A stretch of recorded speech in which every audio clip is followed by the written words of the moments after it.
Ergonomic PlaguePod. Warning. You are now entering a hard pants-free zone.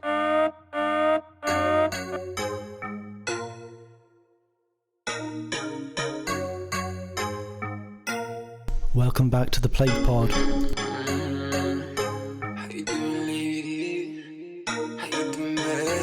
Live from lockdown, Ergonomic HQ.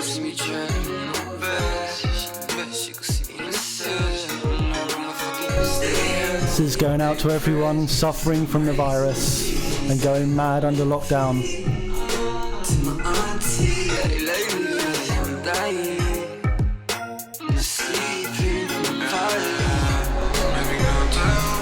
Going out to Matt, nursing his girlfriend who's plagued by the round boy. Going out to Con Marie K, get better soon. Shout out to Dimitri in Zurich, to Florian, Sonia and Antonio. Out to KP and Miguel in New York.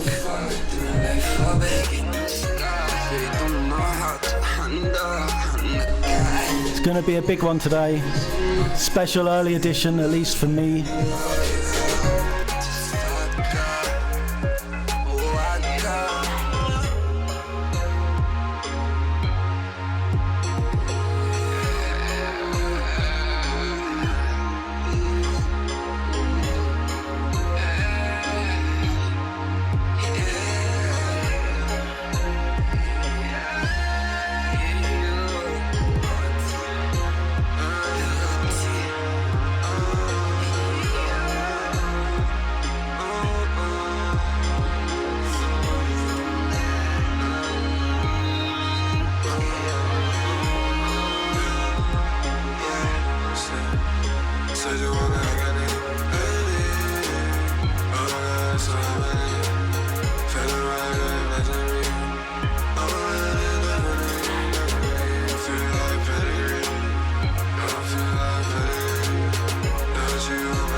Let's have some calls in today. You just need to get in touch. The name's Ergonomic on Skype or call on the studio phone 07854 309 897.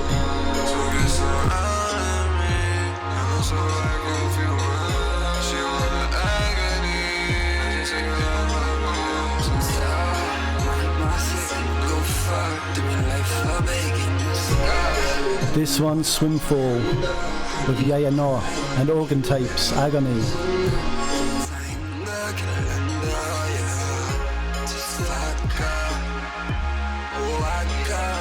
Straight out of Shanghai.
啲 friend 唔要再見到我自己，點解咁多 hashtag？ 因為個個都自卑，根本冇嘢值得睇，通通將佢 dislike。好多 bitch， 好多 like， 好多 follow， 好多 guy。我有你水你繼續抽，我有你女你繼續溝，全世界一樣都係咁醜，我把口一樣都係咁臭，我老細一樣都係咁鳩，啲小丑一樣都係咁臭，啲臭閪一樣都係咁臭，邊個整容係你女友？有人死就呃個 like， 全世界一齊 RIP， 一張相就鋪幾次，係咪驚死冇人知？呢個城市好得意，報紙雜誌全部醜事，屌下港豬，屌下政治，咪懶有意義，鍵盤戰士，屌埋嗰個狂舞派，再屌埋成個 hip hop 界，四大元素咪呃細路，仲 keep 住地下懶有態度，偽文青文化沙漠就喺依度，睇唔睇到？屌埋 future， 屌埋刀，屌埋 Tommy，Here we go。來用我雙手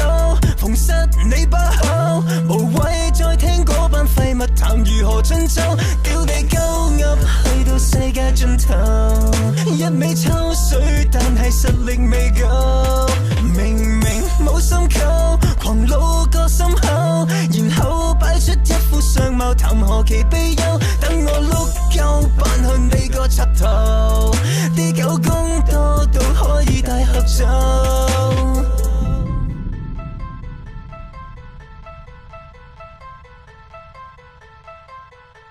從來只需要抽水準，邊個仲在意有冇水準？有幾盡就抽到幾盡，不過淨係呃到班死蠢。自信同能力唔成正比，抽水係揾食嘅成名技，揾人襯托玩音樂，懶有道理，講到尾為咗名利。我望穿你抽水，我揀咗 unfollow 你戇居當有趣，用旁門阻到啲 follow 話多到假質素多數差，正正襯翻你一直所做。Fake EDM Fuck EDM 仲咁天真東換電音，留返俾班靚傾聽。一年365日諗緊點樣壓威，不變嘅係逐日監察揾緊邊樣借題發揮。抽水就抽水，因為佢冇內涵，冇料就收取，點有佢咁喺我面前再扮。用我雙手縫實你把口，無謂再聽嗰班廢物談如何進修，屌你鳩噏去到世界盡頭，一味抽水但係實力未夠，明明冇心溝，狂露個心口，然後擺出一副相貌，談何其悲憂，等我碌夠扮向你個柒頭，啲狗公多到可以大合奏。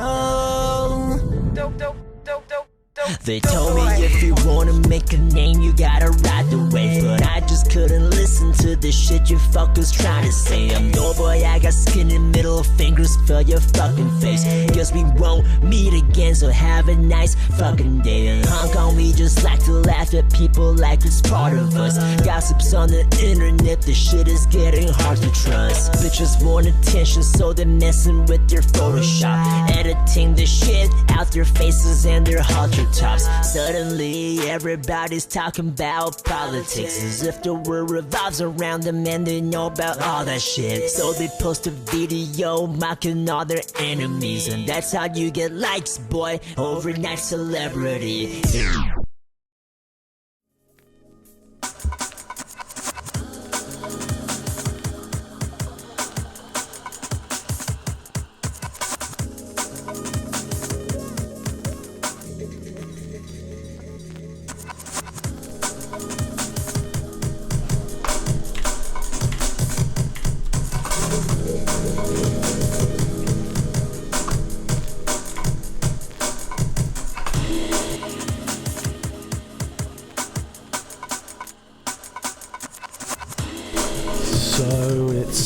Lockdown. We're on PlaguePod Live Day 13. We got the Reza remix competition coming up, and the man Negrestani himself will be judging. And speaking of Reza, I keep forgetting to mention Miguel Prado and Matin, who are on the show a couple of times. They have their own podcast, Social Discipline, and the second episode that just came out, you got Reza on there too, doing his stuff. That's soundcloud.com/social discipline.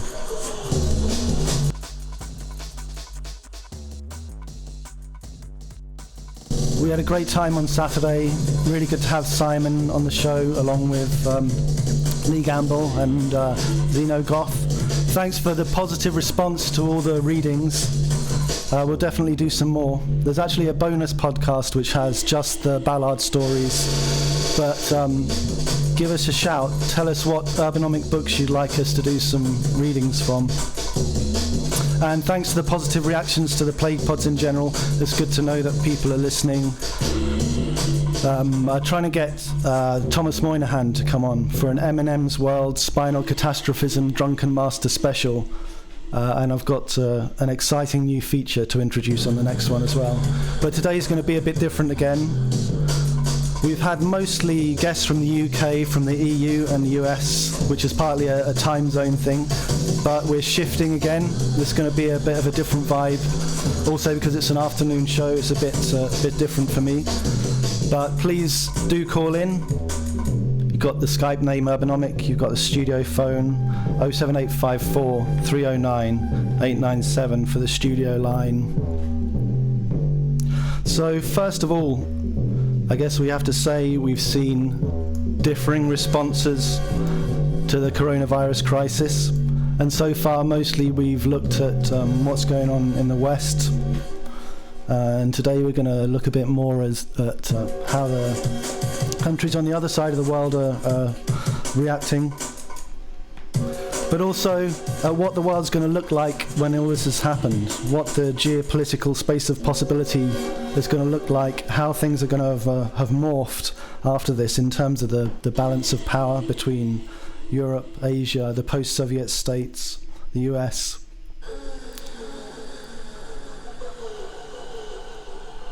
We talked before about how this crisis may end up, accelerating certain tendencies in post-industrial societies in the West, but perhaps also it's going to play a part in revealing and perhaps accelerating wider geopolitical shifts, which in turn will also feed into cultural shifts. And one of the cultural things we've seen, of course, is this whole thing about the masks and the way that the prejudice against and the misunderstanding of the cultural norm of wearing masks in many Asian countries could well turn out to be responsible for a few fatalities in Western countries. So there's a lot of fascinating things to talk about, and I have with me an incredible lineup of guests. So we're going to try and connect with them now. Let's see who's here. Hello, guys. Are you here? Anyone here? Anyone listening? Hello. I'm not hearing anything here. Okay. Hello. Hey. Hey. Right. So we do have people on the other end. Yeah. Yeah. Okay. Cool. We'll so hear. I'm going to try to introduce everyone. And I'm going to ask you all, as a starting point, to define in 2 words what you think the post-coronavirus geopolitical future of the planet looks like. So we're going to go with the easiest question first. Do we have Bogna in the house? Yes, hello, PlaguePod. So you have Bogna Konior, who lives between Shanghai and Hong Kong, works at NYU, teaching a class called After Us, Post-Human Media. And where are you at the moment, Bogna? I've been in Hong Kong for around 2 months now. Social distancing. Yeah. And 2 words, how does the post-coronavirus future planet look to you? Something like automated lethargy brought to you by the Tencent UN Existential Corporation. I'm sure that was more than 2 words, but I'll let you off. Automated lethargy. Numbers don't mean anything anymore. Right. Do we have Vince? Yeah, hello. Vince Garton. Yep. Major accelerationist thinker on the show. He's a political analyst, particularly interested in East Asia, the intersections of politics with economics, technology and aesthetics. He blogs at the Cyclonograph. Yep. Vince, I'm looking forward to this. 2 words. Give it to me. The Revenant Vortex. Yes. Great. We have Joy Ju from Hong Kong. You've been away but just returned to Hong Kong, right, Joy? Yep. And what are your 2 words? Policed in seldom. Oh, yes. Nice. We've got Ed Berger, another major accelerationist thinker. Is Ed here? No. I think he's still asleep. He's still asleep. He's not. Loser. It's very early in the USA. Yeah. Do we have Brandon? Yeah. Brandon Cheong from Singapore, studying economics at Cambridge with an interest in political economy, macro finance, technology, but you're in Singapore at the moment, right? That's right, yeah. Yeah. Do you have 2 words for the future? Yeah, differential stagnation. This is starting to draw a very interesting portrait of the future world. Cool. I think predominantly negative, but yes. Oh yeah, well we were expecting doom. We wouldn't be satisfied with anything less. And we have Dino Ge Zhang, who is an anthropologist who's been stuck in Wuhan since January, and I think you've just been released. Is that right? Not exactly. It's more like from a more strict version of quarantine to a more lax version of it. Right. I went out today to get a coffee, but I have to come back in 2 hours and stuff. They have to check me there's a checkpoint at every residential area. Sorry. Wow. Great. I'd be really interested to hear more about your experience there at the original epicenter of the virus explosion. So do you have 2 words for us for the future, because you saw it before the rest of us? I'm not a doomer, but I would say sino no futurism. That sort of thing I've been writing about lately, but I'll explain what I mean later. And it's not a doomer thing, but sino no futurism. It's not exactly 2 words, is it? But, it's like 2.5. Yeah. It's okay if you hyphenate it. It's okay. Yeah. And lastly, we have Amy Island from Sydney. How is the future looking in Sydney in 2 words? Well, I like holding on to this idea that we're looking at a singularity, and I don't want to recuperate it into any kind of prediction, so I'm going to go with epistemological ruin. Nice. Okay, is that everyone? Have I introduced everyone? No, you forgot me, but that's fine. Gabriele de Seta, yes. Gabriele in Bergen, right? Media anthropologist. Yeah. But where are you from originally? I'm from Italy. Right. But you've also been in Taipei. I lived in Shanghai, Hong Kong, and Taipei for over the past 10 years. Yeah. And now I'm in Norway. In Bergen, beautiful yes. city. Very peaceful. A residency there a few years ago at the Kunsthaus. Oh. It's an amazing place to be.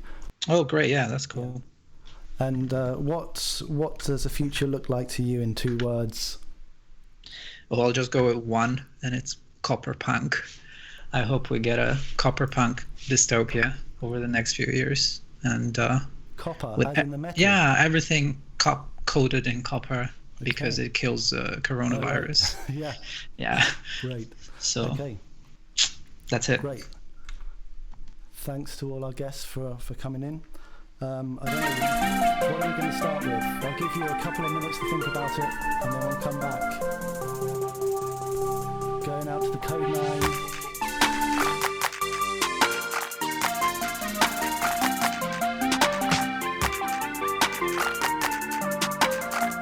We've got some more suggestions coming up from YouTube.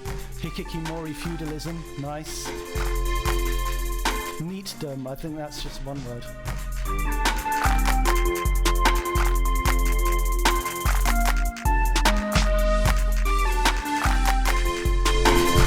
Lovecraftian calisthenics.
the sounds of the Code 9, Wu Wei.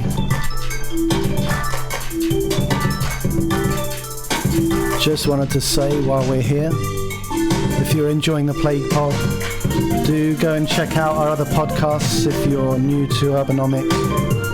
You can find them at urbanomic.com/podcast. There's loads of great stuff there. And also, we do publish books. You know, if you want to support the podcast, buy some books. Or if you want to support me personally, you can go to my, I'm not sure whether it's Ko-fi or Ko-fi, but that site where you can buy me a coffee. That would be very nice. Thank you very much.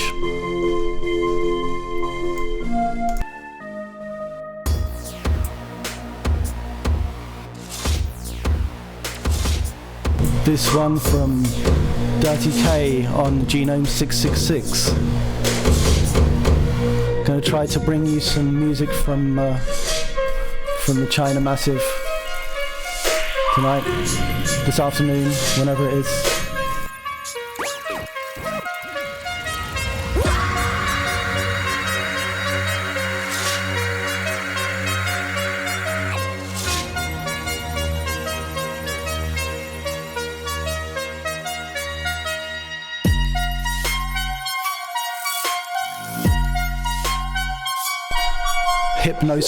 Hypnospace motorcasting. I don't even know what that is, but sounds fucking mean.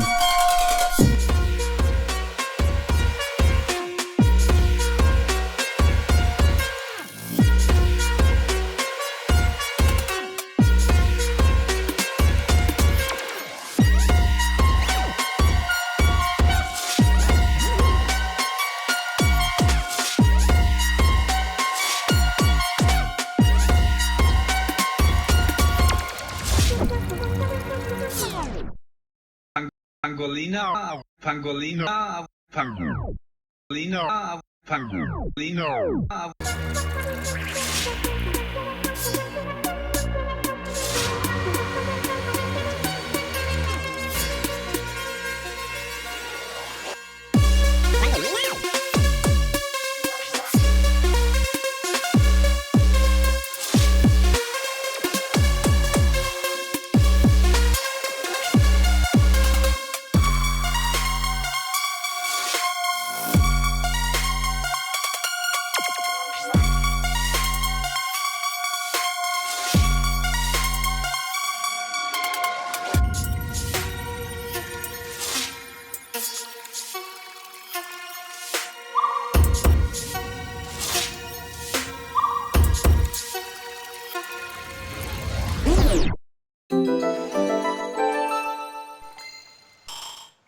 Ergonomic PlaguePod. Okay, we're back. We've got so much to talk about today. I'm going to start with Dino. Can you tell us a bit about your experience? It must have been even more alarming for you to have been in Wuhan and being faced by this before there was any information available. How was it when you first learned of the virus, and what was the experience like of the response to it over there? So I got back to the city from Beijing. I was doing a residency there, I think 10 days or a week before the lockdown. And I was aware there was something wrong, that there's probably some kind of outbreak, but nobody sure what it was. And there was already leaks, I mean, from the whistleblowers. Now you probably already know, and that's at that time was already a lot of stuff circulating on Twitter, WeChat. So I was aware there was something wrong, so I wore a mask wherever I went. Right, so but I didn't stop going out until 2 days before the official lockdown. What was the information that you were getting? What was the information you were getting then at that point? It was something. There was outbreak or something, like a plague, but we're not sure what it was. So because I live quite close to the seafood market, like 2 kilometers away from it, the original outbreak that we later learned. That so I was I was totally unaware of it. But I think 3 days before the lockdown, I went to a coffee shop near a hospital, and I saw really long lines there. There was the hospital at that point was really crowded already, and there was no news report about it, so most people didn't know. I just passed by, so I saw it. Apparently there was something wrong, and I took a driver's test on the 20th of January, I think. So after that, because there was apparently I had to wait like 3 hours to get to in order to enter the test. I was in a really confined room. I was really worried at the time because I didn't know what was going on, but I think there was outbreak that I was afraid I was gonna get infected. And then after that, the lockdown happened, and by then already, because I was sort of I tried to make sure that I wasn't infected, and so I started self-quarantine right after the driver test. And how was the lockdown announced and kind of promulgated in the area? So that was funny. So what happened was I didn't know. The lockdown was announced at 2 a.m. And I mean, most people were asleep at the time. So I think around 3 a.m. a friend of mine called me. I was half asleep. And then I woke up, and he said, just pack up and run. And I was like, what the fuck? So he said, the government just announced lockdown. You should just run, get out of the city as quickly as possible. And so I told my mom, I was like, let's try to get out. And then we drove around. We started, I think we tried to, we got in the car around 5 a.m. and there was already roadblocks everywhere, so we couldn't get up, and we decided just to go to convenience stores to buy a lot of like food and like instant noodles and stuff, just try to stock up as much as possible. And it was so for most people, I would say there wasn't even aware of the outbreak until they announced the lockdown. Because even 2 or 3 days before the lockdown was already news circulating, so people started panicking, some people, but most people just didn't really take it seriously.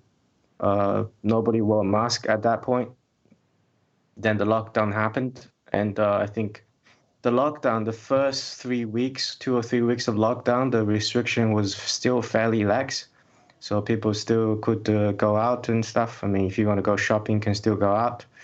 Then later on, the regulations and securities get stricter and stricter. They started set up checkpoint and stuff, and you can't drive your car anymore. You need a special permit. That's when people start to learn it was really, really bad. I think 1 week to 2 weeks into the lockdown, personally, I wasn't really nervous at that point anymore because I sort of passed the incubation period, so I knew that I wasn't infected at that stage. But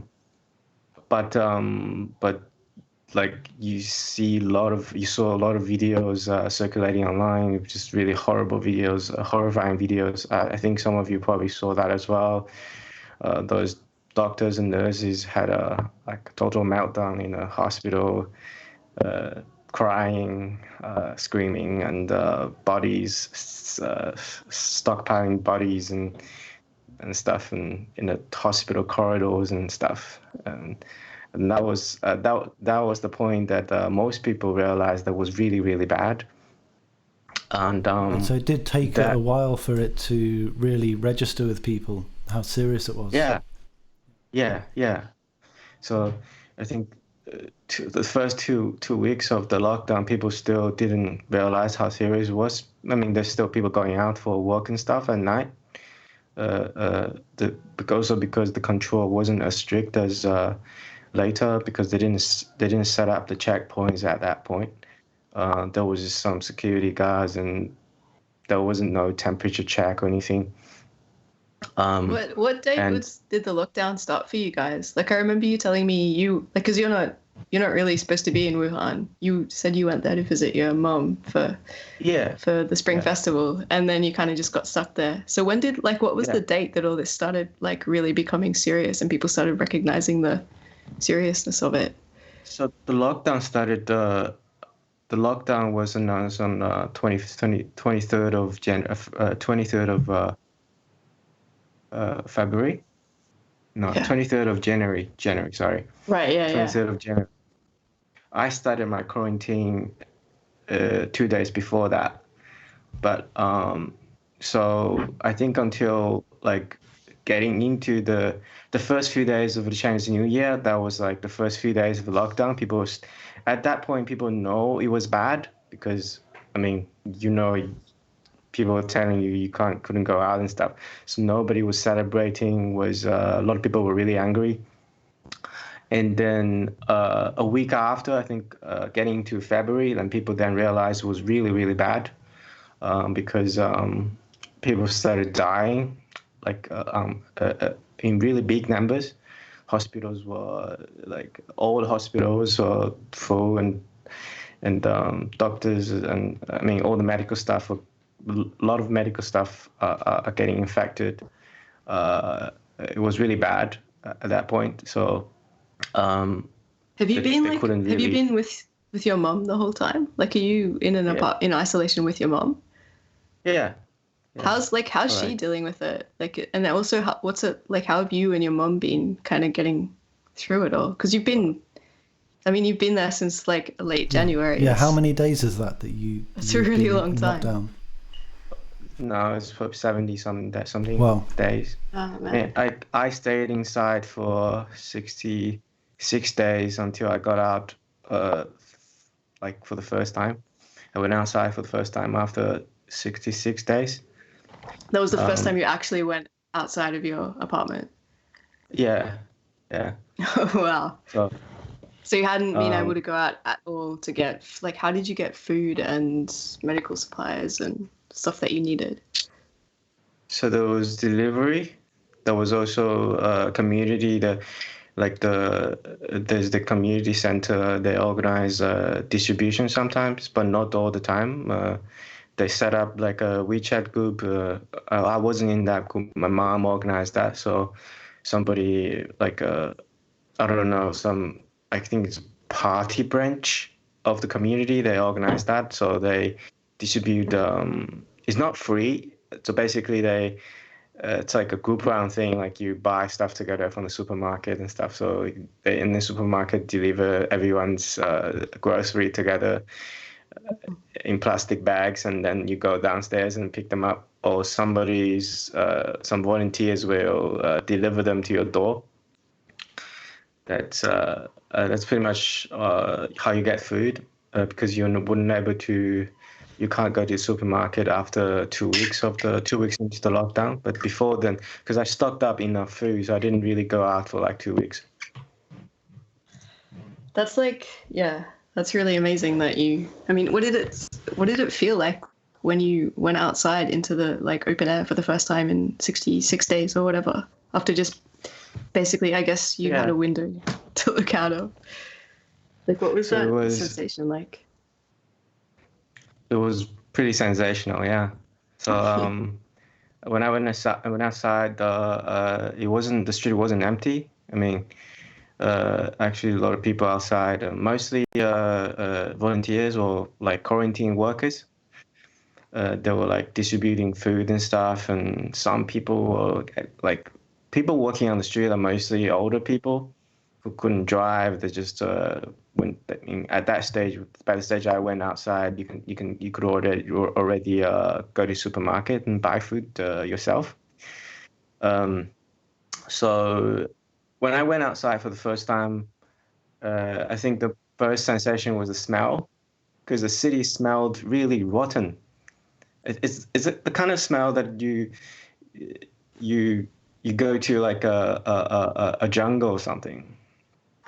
It felt really wet. So all the cars they parked outside or like parked randomly.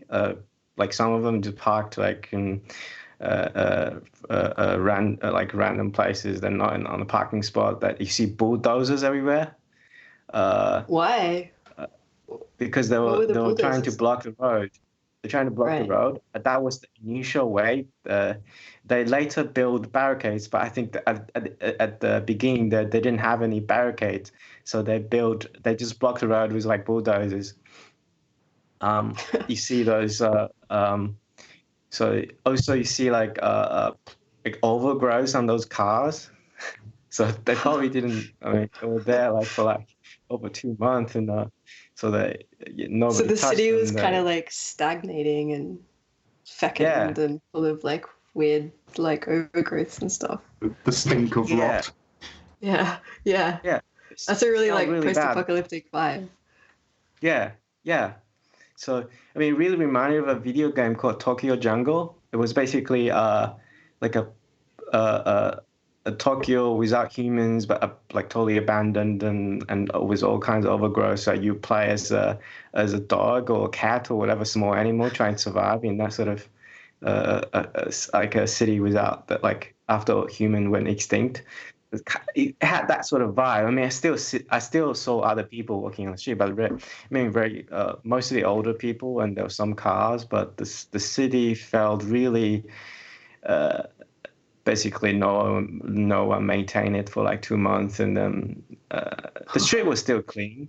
It was still clean because I think it rained earlier, but the smell was really bad. That's amazing.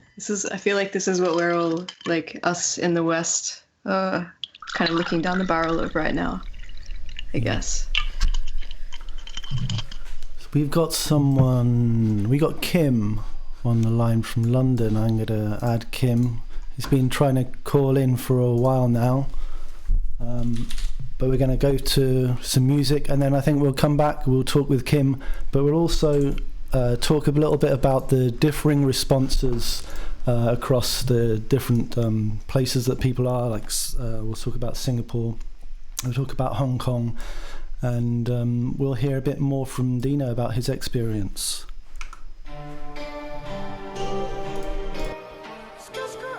This is Fotan Laiki.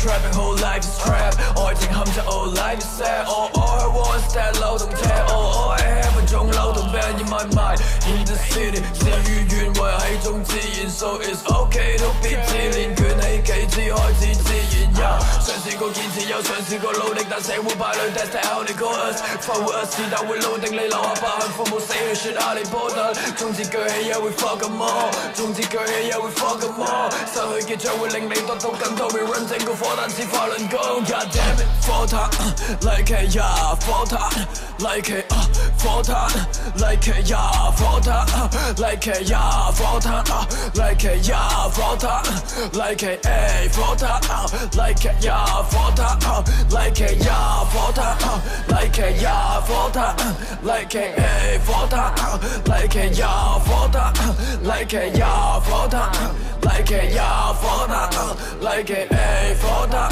like it yeah yeah yeah yeah 火炭 like it inhale like it 火機撻着 pop in 拍藥點起咗啲 bronze 知我好撚超唔該閂窗 Damn, the wall's vibrating with this one.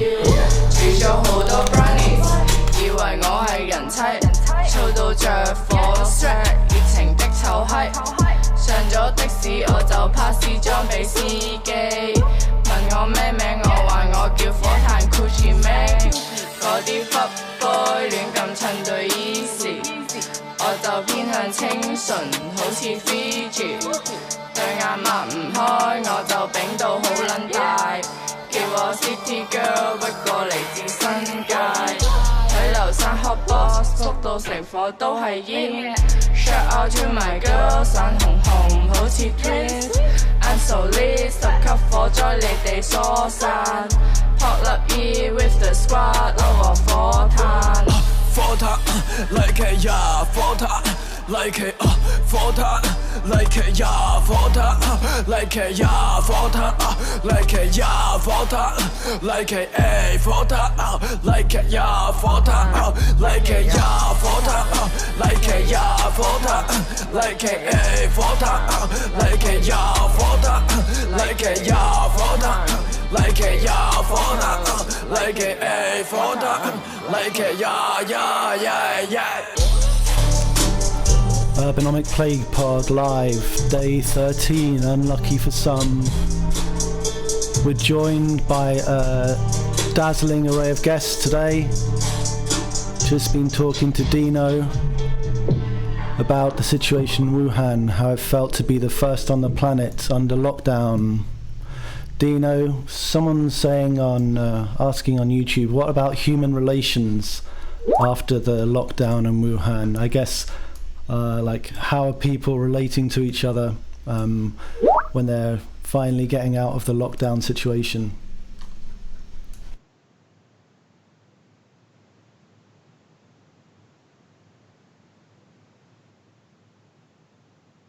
Hi.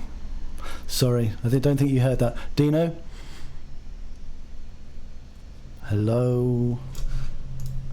Yeah, we're here. Everyone's been sent into a coma by that last track. Yeah. So someone's asking on YouTube, what about human relations after the lockdown in Wuhan? Which I'm interpreting as, how after this long period of isolation, how does it feel to once more be talking to people, be in a kind of social situation? How has it changed things, I guess? Oh, is that to me? Sorry, I dropped out. Oh, right. Human relations after the quarantine period. So this is just a sort of anecdotal story, not confirmed, but so apparently there's a huge queue of people trying to get divorced. Right. Yeah. We were talking about this last time, how it's like this kind of compression chamber for you to really work out who you want to live with, right? Right. So, I mean, just for like me and my mom, we had argument once. I barely talked to her. Like, I mean, we talk doing like meals and stuff, but I really try to refrain from talking to her all the time. And because I thought that was that's a bit healthier instead of trying to, we still talk about stuff, doing dinners and stuff. But so we try not to talk about the plague and the virus and stuff. We don't talk about the news, and I don't want to hear about any of the news that she read on WeChat, like mostly fake news, but sometimes hilarious. But most of the time, it gets to me once. After like 60 days and 30 days thing, I really tried basically socially isolating myself as well. I didn't.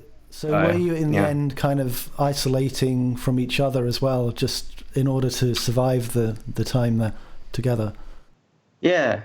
So, at the beginning, we still try to sort of socialize, like we try to play some games together.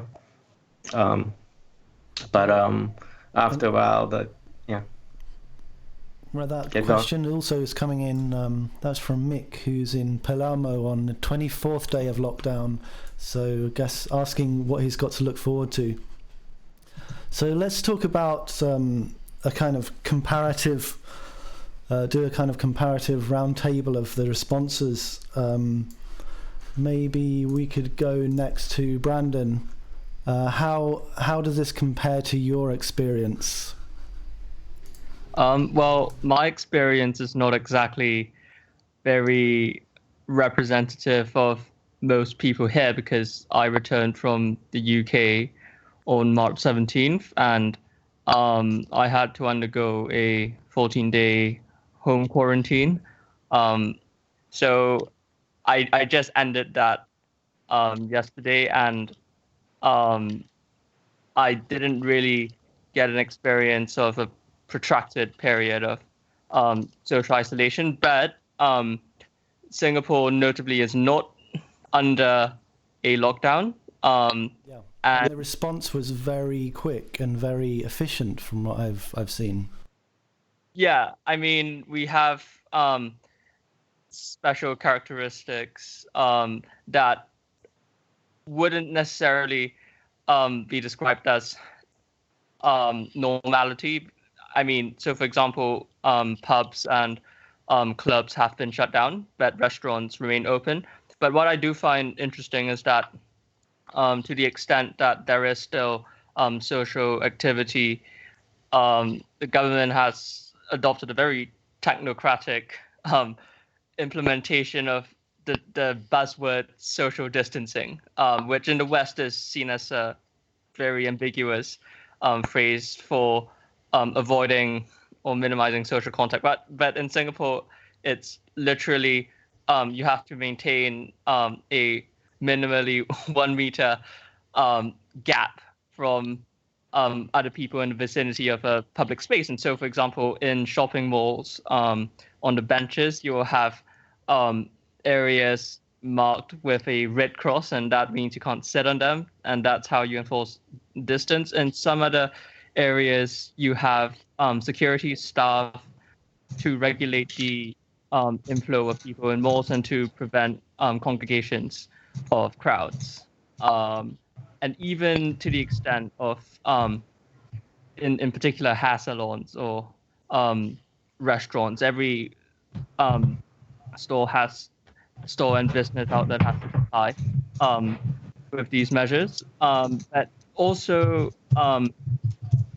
the government just 2 days ago started tightening the rules for employers as well. So they're now saying if you can just partially replace particular tasks and jobs with teleconferencing or remote work, then you have to do so. Right. But and is it correct that the government was actually publicizing the addresses of people who had been tested and diagnosed positive for coronavirus? Is that true? They don't publish the exact address. They tell you the broad region,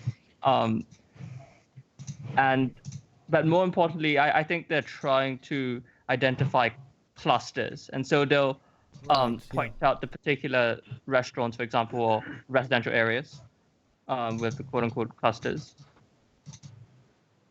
So the general public would have access to a map of where the hotspots were, and therefore would be able to make sure to avoid them. Is that the idea? Yes, that's right. Yeah. Right. How about in? I wanted to ask Brandon about like the schools, a public school, like are all the Singapore schools still open? Because in Australia here at the moment, I'm teaching high school, and we're constantly being given the rhetoric from the government that our schools are still open. Students can go to school if they want, although it's like they're allowed to stay at home if their parents wish to keep them at home. But we keep being told this is what Singapore did. They kept their schools open. They managed to, like, quote unquote, flatten the curve with the schools open without putting the safety of students and teachers in jeopardy. So I was wondering, like, if you knew about how that worked, and if like that was kind of, I don't know, how that functioned, and whether I can kind of see whether it's comparable to the Australian situation at the moment. Because I feel kind of like a little bit vulnerable going into the city every week to teach my high school classes, and kind of, just wondering how much to like trust this idea that Singapore managed to flatten the curve without the schools being closed. Right. Yeah. I mean, to be fair, in recent days, we haven't exactly been flattening the curve. That's mainly because the government is urging overseas Singaporeans to return. And is that why you went back? Oh no, I went back before that. Yeah, but now, for example, the local universities here have a lot of exchange programs with foreign universities, and they recall all of the students involved in them, and also industrial rotations for government-linked staff abroad. And a lot of these returning citizens, especially from the UK and the US, have been infected, and that has caused a massive surge in imported cases. But more importantly, there have been a renewed rise in locally transmitted cases in recent days, and we would assume that part of it is due to the fact that Singapore only imposed a blanket compulsory stay-home notice for returning citizens on the 20th of March, and notably that excluded the US. So they imposed a stay-home notice for returning UK citizens on the 15th of March, but during this interval, a lot of people from the US had been returning, and so effectively you're talking about a few weeks of people returning from the US, a sizable number of whom have already been infected, not being under any stay-home notice, and some of them, I guess, went out to socialize, and that's why there's been a recent uptick in the locally transmitted cases as well. But just yesterday, there was a fall, so maybe that we've reached an inflection point, who knows. But as for your initial question about the schools, yeah, I mean, to my knowledge, I think the schools are still open. What they did was that the March holidays, so in the Singapore schooling system, you always have holidays in March, and I think they ended on the 23rd of March, and Singapore did not extend the holidays. The schools and kindergartens did open as planned, but everyone who went abroad from March 14th onwards had to isolate for 14 days. And I think the government's also trying to introduce at least 1 day of remote learning in a given schooling week. But the disruption has been not as severe as in other countries. I guess it is somewhat comparable to Australia, yeah. We're hearing on someone on the YouTube comments here, Museum Privilege, is saying New Zealand's biggest cluster is at an all-girls Catholic high school. I'm not going to say anything particular about this, but interesting. Let's see, Gabriele, what sense do you have of the response in Taiwan, which once again, from the point of view of what we've been seeing here on the news, seems to have been a relatively successful tackling of the curve? Yeah, I feel like I've traversed different responses and stages, because I was in Italy in late December when this kind of was starting in Wuhan, and then I went back to Taiwan in, I think, mid-January. So it was technically like when Dino was going in lockdown, I was traveling to Taiwan without like any trouble. But I remember that when I arrived in Taipei, there were like checkpoints in the airport that would take your temperature. And you had to, I think you had to do like a declaration of places you had been. So if you came from China, they would quarantine you, or at least screen you and then track you. But because I was coming from Italy, it was no problem for me. But when I was in Taiwan for that, like, couple of weeks in late January, I remember there were news saying that Taiwan was basically, they had stopped flights from China, or at least from Wuhan, and then they were checking on like all passengers' travel histories, and basically passengers at risk would be tracked and checked on every day to know if they developed symptoms. So that was way before this was in the news. Like, yeah, Wuhan was just starting to lock down things. So I remember when I went back to Italy. What's behind that degree of foresight in Taiwan from the government? I think a combination of things. They went through SARS in 2003. Right, like it was quite a big thing. So they had like a lot of resilience already built in.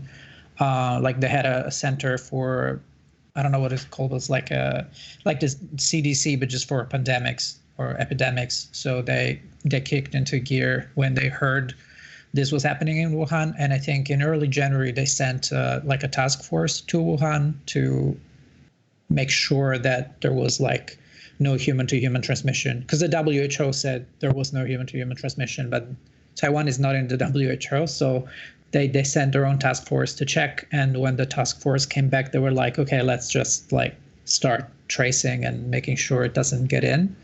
So also their like vice premier, I think, is a immunologist. So like, yeah, they're quite well prepared. And also there is this distrust of China in Taiwan, so, or of the Chinese Communist Party more generally. But right.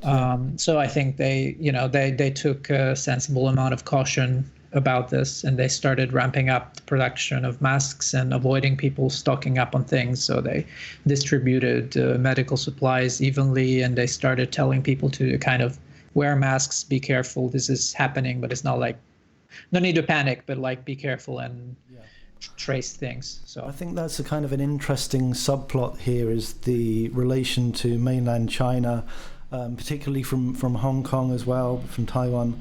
But I guess what I see as the main plot that we're heading towards is the question of whether, the success of measures against coronavirus can be understood or read as reflections of, or even as Ganon's judgment on differing types of social organisation, which seems to be a theme that's kind of emerging in some quarters. But I'm going to ask firstly, Joy, how about Hong Kong? How are you feeling about the response there? I think there was a lot of resistance from the medics in the beginning to lock down the border with mainland China, but in the beginning they only shut down I don't remember which ones, but they didn't shut down the most important one. They shut down the Shekou and a few other ones that less people came in, and then they only started to shut down a border later. And I think still there's a bridge from China where people can come in, the Hong Kong, Macau, Zhuhai bridge that is still open. But I think when mainland people come in, or even from Macau, they need to self-quarantine. My dad was in Macau recently, and then he couldn't go to work for 14 days. But I think it has been even more stringent recently because there has been a lot of incoming foreign students back to Hong Kong from London, which has caused a particularly strong increase of cases recently. In the last couple of days, or in the last week, there has been cases that are like, the total number of cases are like around 40 to 60 per day, and the hospitals are not they're unable to cope with so many of these patients. So they're moving some of the recovering cases to rehabilitation hospitals. So cases that will have the incoming cases will have beds. And I know for a fact that although we have an app that shows whether they're hospitalized or not hospitalized yet. But yesterday there was a person living in a cage house that reported to the news that he was on the app, he was listed as not hospitalized, although he was not hospitalized. So I think the situation is getting a little bit worrying, because we're from before this pandemic, our medical system is already exploded, and it's even worse than SARS. Right, and how about in relation to the question of the relationship to mainland China? Have the protests of 2019 had any bearing? Is there any kind of interaction between those two events that you can see? I really don't know. Like, I mean, there is like potential. Maybe Vince can add to that later. But I think I cannot say directly whether there's a relation between, like, whether it was like a deliberate act to like clamp down the protests. But I think the protests are still happening, and I think there is a potential that I mean, the police are already using the additional laws like used for the quarantine to prosecute people related to the protests. So, for instance, now you're prohibited to have gatherings for over 4 people. So yesterday, when people were commemorating the police accident in of August 31st in Prince Edward, there were people, like, there was reportedly like there were 5 people. They were told by the police to stand with their hands crossed over their head against a wall. And like after putting those 5 people together, the police accused that they were having an illegal gathering of over 4 people. Right. Yes, oh yeah, exactly. yeah. That was an interesting story that I saw from Hong Kong. I can't remember when it was exactly, like late January or early February, when they were setting up a kind of temporary quarantine facility in a residential neighborhood. And actually, pro-democracy and pro-government people banded together to stop it happening. And I think the facility was Molotov, so they had to move it out somewhere else. Really? Yeah. One of my friends thinks that the government, Carrie Lam, is only using the blue spectrum as like a condom. So like, I don't like some people say things like maybe they're using their like incredulity towards the virus to try to infect the like yellow side or something. But yeah, like, I mean, it's not only the yellow side that is like bearing the consequences. The blue side is also bearing the consequences, and like the government is like it's not so much divided as like the yellow and blue right now, which is something that I find that is very interesting. Yeah, I mean, I was having this conversation with a friend, a local friend, who I've been hoping is going to call in at some time, who was giving me some deep conspiracy theory about the virus. And I was like, well, you don't have to believe that there's a conspiracy in order to see that this is an extra plot element that everyone is liable to take advantage of in whatever way they can. And so, you know, one is quite justified in having that kind of suspicion that, you know, people will be using it for their own ends. Yeah. And it's something you generally see with catastrophic situations, or kind of these liminal spaces where time breaks down. Is that suddenly politics evaporates into this sort of maneuvering of conspiracies.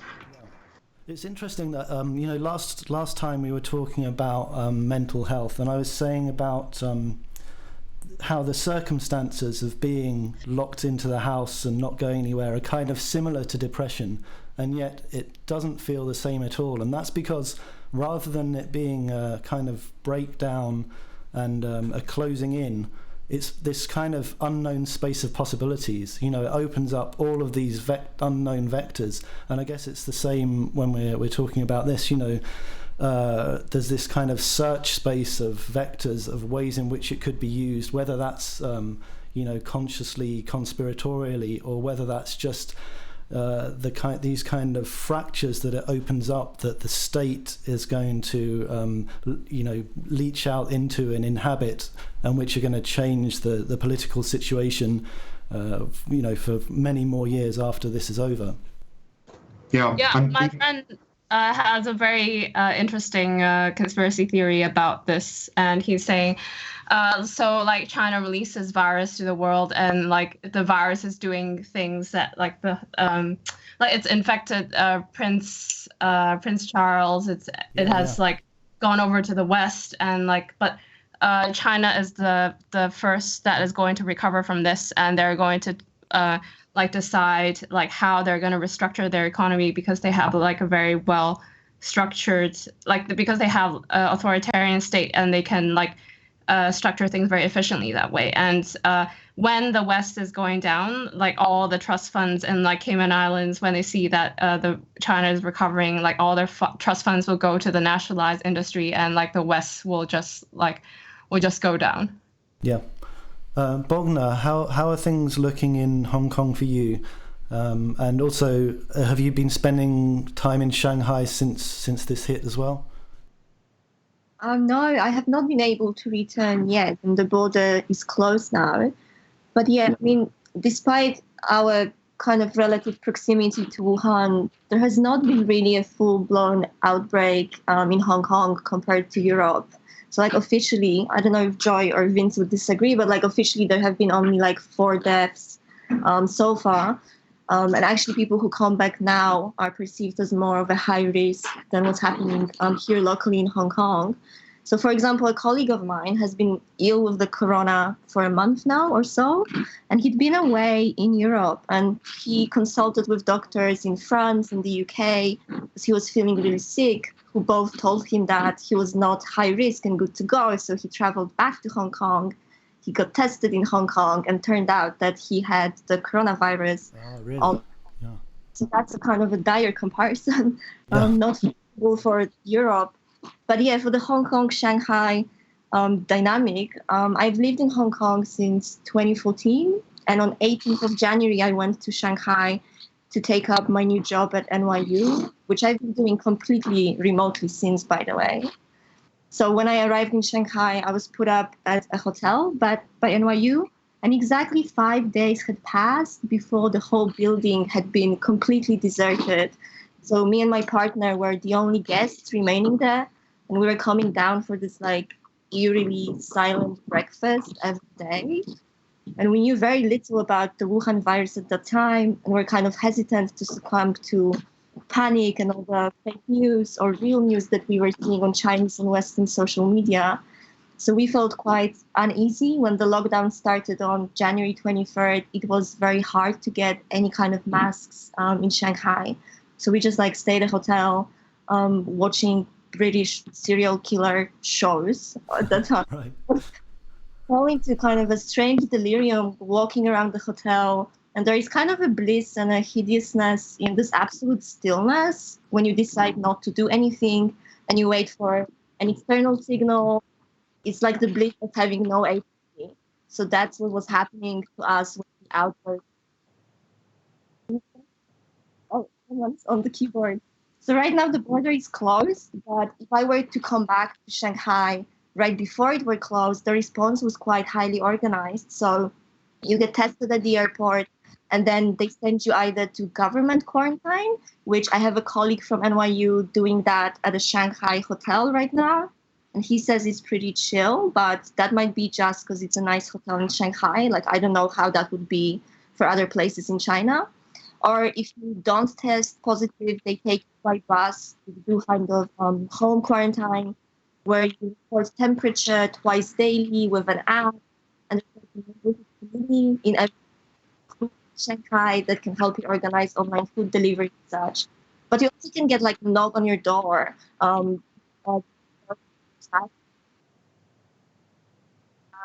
to someone who had the coronavirus, so you can have a knock on your door and they will take you to government quarantine as well. So yeah, then basically, because the NYU campus closed, I came back to Hong Kong, and we were at the airport. It was extremely stressful. Flights were getting cancelled all around us. People were kind of this quiet desperation, and just this kind of anticipatory quality in the air was very unsettling at that time. Shanghai, even though it has 23 million people, was empty like a ghost town. It was very unsettling experience. Yeah.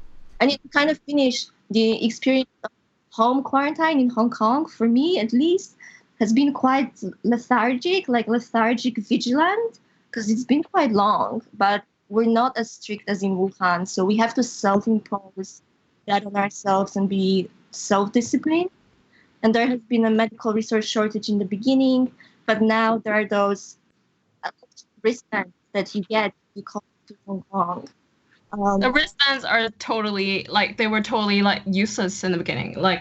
I was sometimes I help I deliver food to my friend who is quarantined, and then apparently when they go through the border and they put the thing on his hand, and he was like, oh, is it is this loose enough? And then it just gets looser and looser, and then he can just take it off. Yeah, but there have also been cases where, apparently people have been spotted with those wristbands outside, and other people report them, which is quite interesting. It's people complaining that they are not monitored closely enough or something. So collectively, there's maybe some need for monitoring. So that might say something about the future.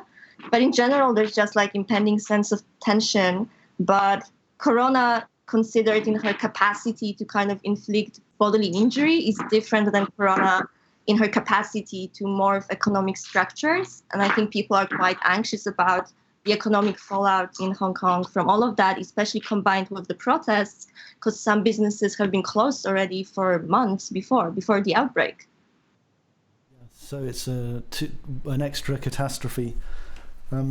So there's so many things to pick up there. Firstly, I did want to maybe talk a bit about the mask thing, since that seems to be one of the most visible dividing lines between Western societies and many of the Asian countries, and this whole kind of almost comical thing that even if you go out today to a supermarket in the UK, you'll see of 100 people, maybe 2 or 3 wearing masks, and it's seen, I guess, as a paranoia, as something that's, at least in the UK, I guess, vaguely embarrassing. We'd rather face death by virus than embarrassment. But generally, in the European countries, this just hasn't been a thing. And there's been, of course, the suggestion that because many Asian countries are more accustomed to wearing masks, it's something that's more common to see in public. They don't have this kind of complex about it.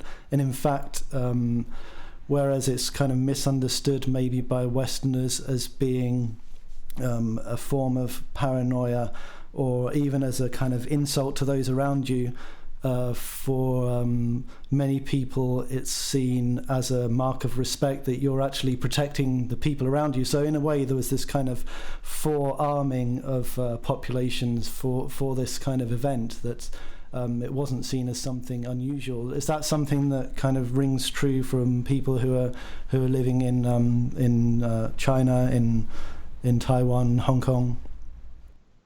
Yeah, I mean, I have not seen anyone not wear a mask here over the last 2 months or so. It's very rare to see anyone without a mask. And I think it's just a collective psychology, pandemic discourse kind of thing. If you go outside without a mask, you will definitely get some looks. People will think you're not doing your thing, your part. So it's kind of the reverse of what's happening in Europe. There's a stigma around not wearing a mask rather than wearing one.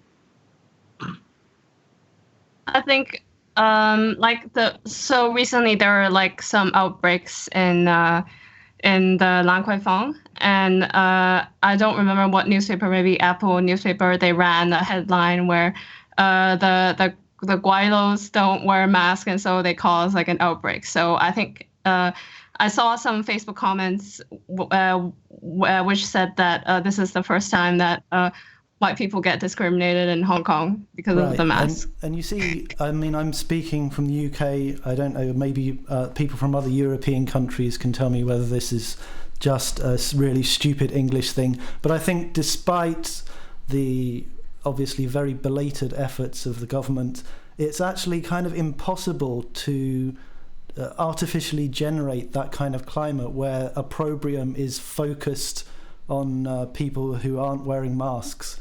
It's kind of almost like would be absolutely inverting a kind of social attitude here. It just seems impossible to do. And people, I would say, are still not taking this thing seriously in this country, and it's pretty worrying, I can tell you. I mean, I would like to go out and see everyone wearing masks. I absolutely don't see that. Maybe it's different in London. I mean, I'm out in a rural area, but I'm definitely not seeing it here. There's a weird inversion going on, particularly in the US, although I think this is also happening in the UK too, where there's actually a moral opprobrium against wearing masks, where people will say, oh, you're wearing this useless mask, you should be giving it to doctors instead, there's a shortage in the NHS, whatever. So it's actually... There's also, I think, the feeling that somehow if you wear a mask, if you wear gloves, you're scaremongering, like you're making things worse than they are. I went to the supermarket with a mask and gloves on, and I mean, it's kind of cool because you feel like you're the cyberpunk one in the room. But I heard people as I walked past saying, "Oh, it's like being in a science fiction film, isn't it?" Like as if this was something really extraordinary and weird to be doing.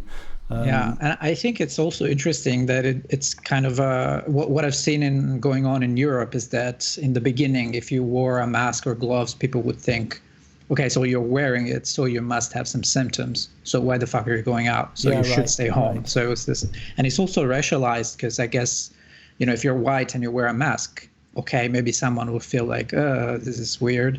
But if you're Asian, then there's been multiple cases of people being like attacked or insulted or being like, you brought this to here. Right, absolutely, kind of getting everything backwards. I'm hearing here on the YouTube comments from Martina in Netherlands, very much the same as in the UK, almost no one wearing masks.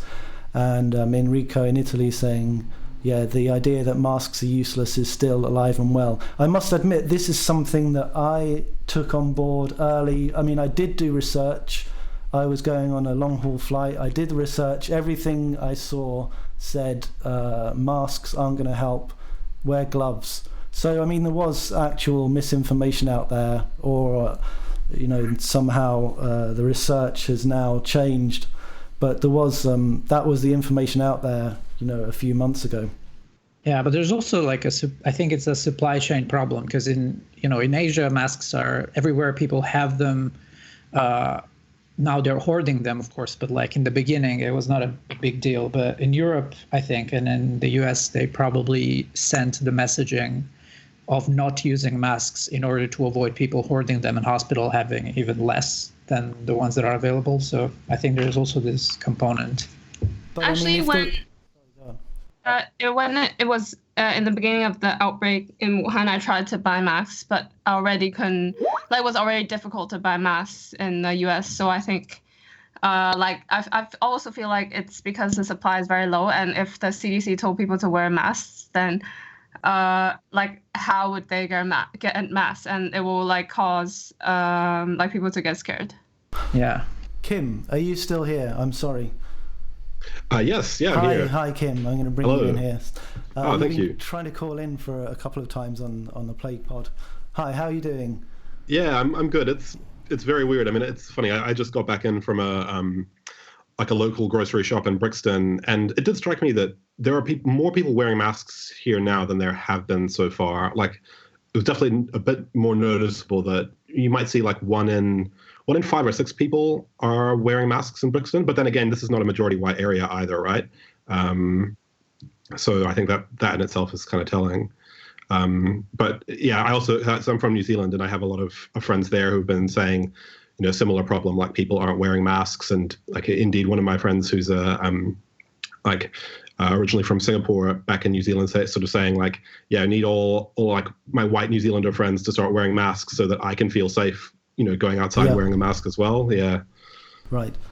I mean, I was going to say before, if there had been a kind of more foresight on this, it's not as if there's any reason why there would be a shortage of masks. I mean, they're not that difficult to produce.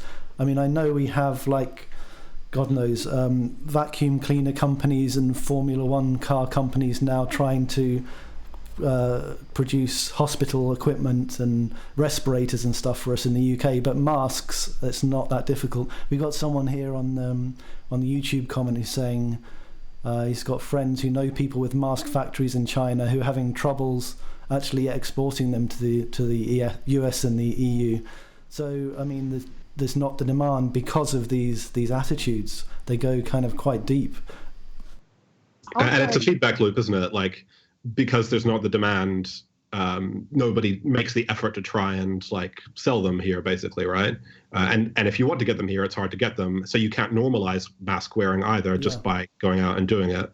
Yeah. But I kind of like today, putting on my plague gear, I was kind of like, yeah, I feel like I'm doing some social good just by doing this, like being visibly seen as a white person wearing a mask or something. Right, it's very weird. Yeah, by giving an example, yeah. Okay, I think we're going to come back after this with some reflections on the wider geopolitical shifts at play here. I know we're talking about this new space of possibility, these new potentials that are perhaps still obscure, that this whole crisis is opening up. And yeah, we're keen to talk about China, sinofuturism, but also I know Bogna, who's originally from Poland, right, Bogna? Was keen to talk about the post-Soviet countries in which you could say all equally the space of possibility is very different from what it is in the West already. So there's this kind of question of whether somehow some of these countries which have been perhaps oppressed, trailing behind, seen as inferior to by the West, are about to give us some pretty big surprises, and that this whole plague is, in the classic phrase, going to end up accelerating the process. This is the Urbanomic PlaguePod, Day 13.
This one from Luke, going out to Sean.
Let's loot, the nail will burn.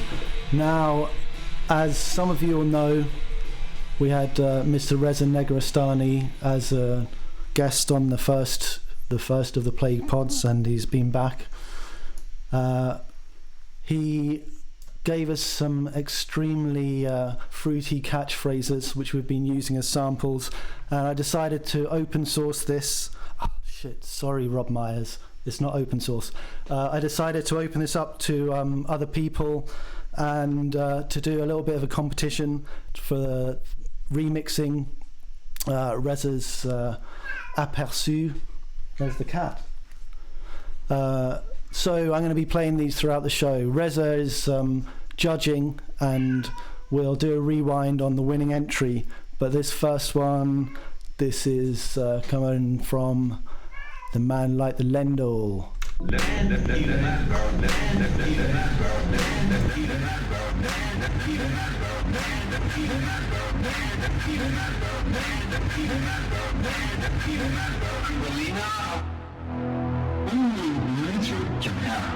At this point.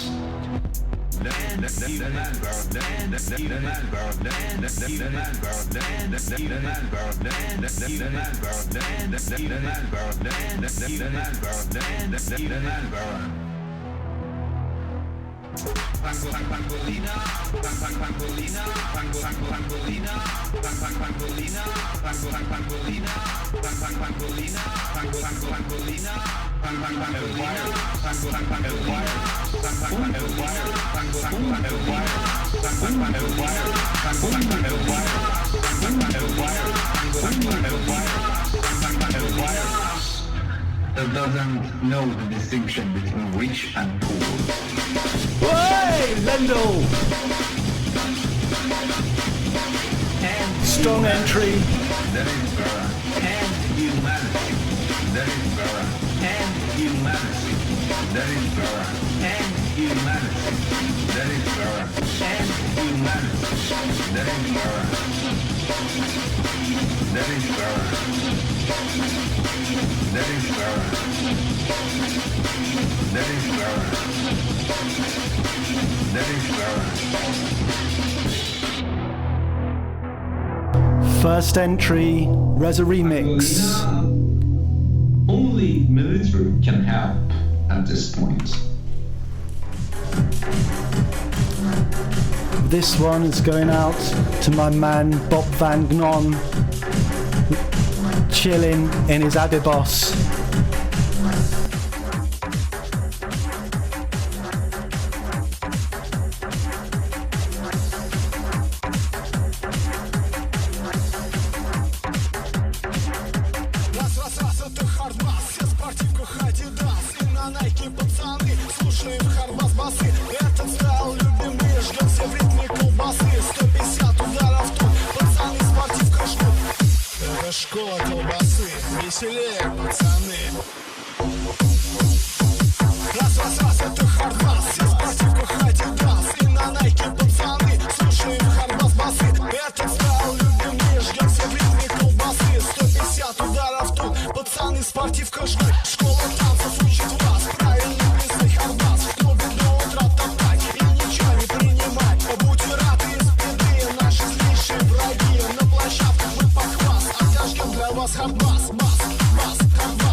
$563 deaths in the UK in the past 24 hours. Get your masks on, English people.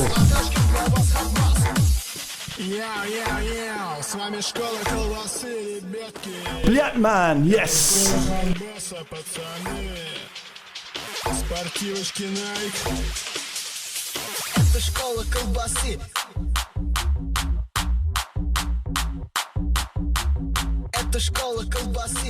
This is a hard bass Adidas sound.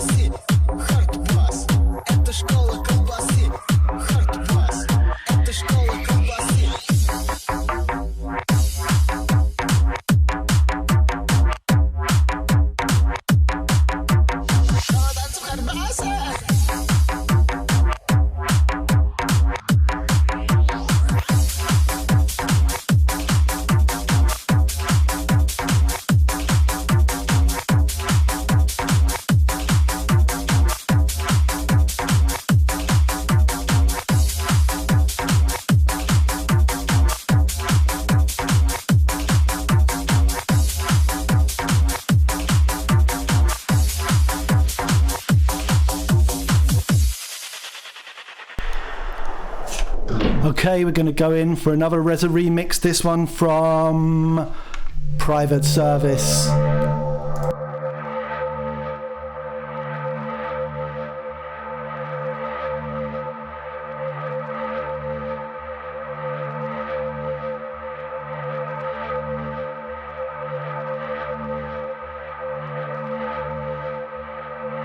Stay wherever you are, because we have guns and we have tanks.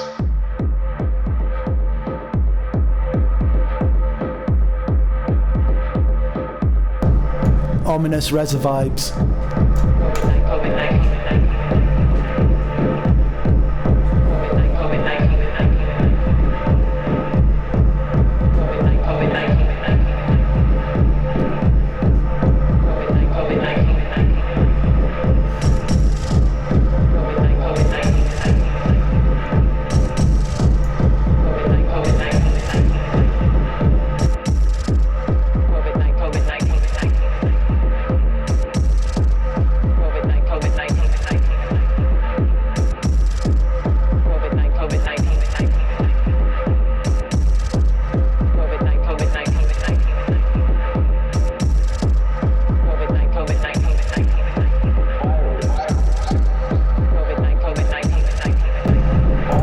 Vibing with this one.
If you are a surrealist, let it burn.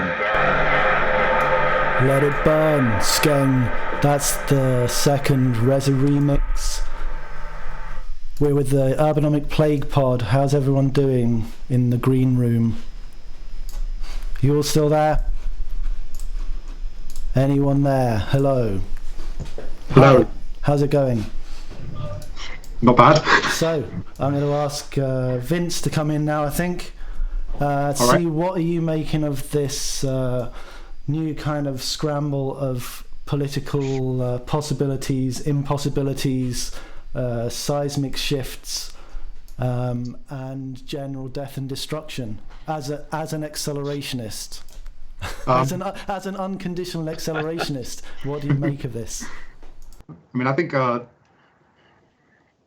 one of the really interesting things about this has been that it's a massive political demobilization, not just an economic one, but also a political one. So over the last 10 years, we've been kind of saying, oh, populism is rising. We're kind of returning to the age of the masses and the crowds. But coronavirus has smashed all of that. It's impossible to imagine crowds in a political sense in the era of coronavirus. And that basically means that politics, like I was saying earlier, evaporates into just conspiracies, this kind of feverish speculation of people in isolation pods. Government practice retreats into secret committees. So it's this very kind of arcane era that we're entering into. On the question of acceleration, it's interesting because it's not clear what is accelerating. Obviously, the virus is. People aren't. Is capital accelerating? It's interesting that China, at the same time that they closed down their borders, they also issued a call for people to suspend tariffs and to kind of accelerate globalization of capital even more. So that's one kind of accelerationist project. I don't think it's necessarily the one that's going to kind of emerge out of this crisis, but it's interesting to see. I don't know if you heard anything about conspiracies, but because we've been talking about them so much, I was thinking it's fascinating that there are, of course, the conspiracies about China, like releasing the virus from a lab to infect the world and blah blah. But there are the opposite conspiracy theories in China about the virus being actually from the U.S. Like reportedly from a military training exercise that they held. I think U.S. troops were in Wuhan to do some kind of a, I don't know, event, and then probably could have come from there. So there's this, Dino, have you heard of military games? Yeah, it's the World Military Games. Yeah. Are you being seeing this? Olympic for the soldiers. Yeah. Are you seeing this like conspiracies on WeChat circulating, like other kinds of conspiracy or something?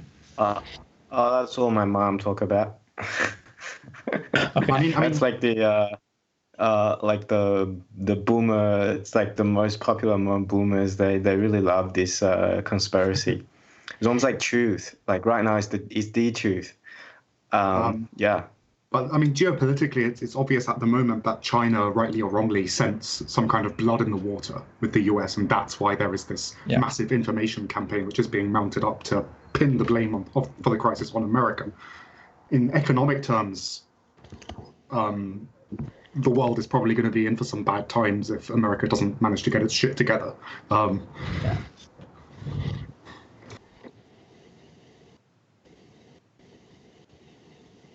Yeah, I mean, something else that seems striking to me here is like a point that Adam Elkus made really well, which is that we're seeing the kind of politics of PR, which has been ascendant for so long, reaching its apotheosis in Trump, coming up against something utterly indifferent to it, right? And Trump seems to still be like double downing on it, right? And I think this is almost the same process that I mentioned earlier with this kind of massive demobilizing shock. Populism, in that sense, doesn't work when the people have dissipated. Yeah. But it's the weird thing is like, what if? I mean, the terrifying question is, what if the ratings? What if somehow it does work in terms of the ratings and so on, right? Like, what if Trump remains popular in the apocalypse? Yes. Like, we shouldn't discount that possibility, as absurd as it sounds. There's surely no doubt that he's just going to be elected again after this, is there? Yeah, certainly. I mean, times of crisis are generally good for, Right. Joe Biden has retreated to an undisclosed Corona bunker, giving very strange press conferences. There's also this thing that I've seen, because in China, when it all started, and then people, of course, were suspicious. And then the doctor, Li Wenliang, died, and a lot of people were angry on social media, and there was this expectation that maybe this would lead to more civic conscience or even like some kind of protest vibe in China.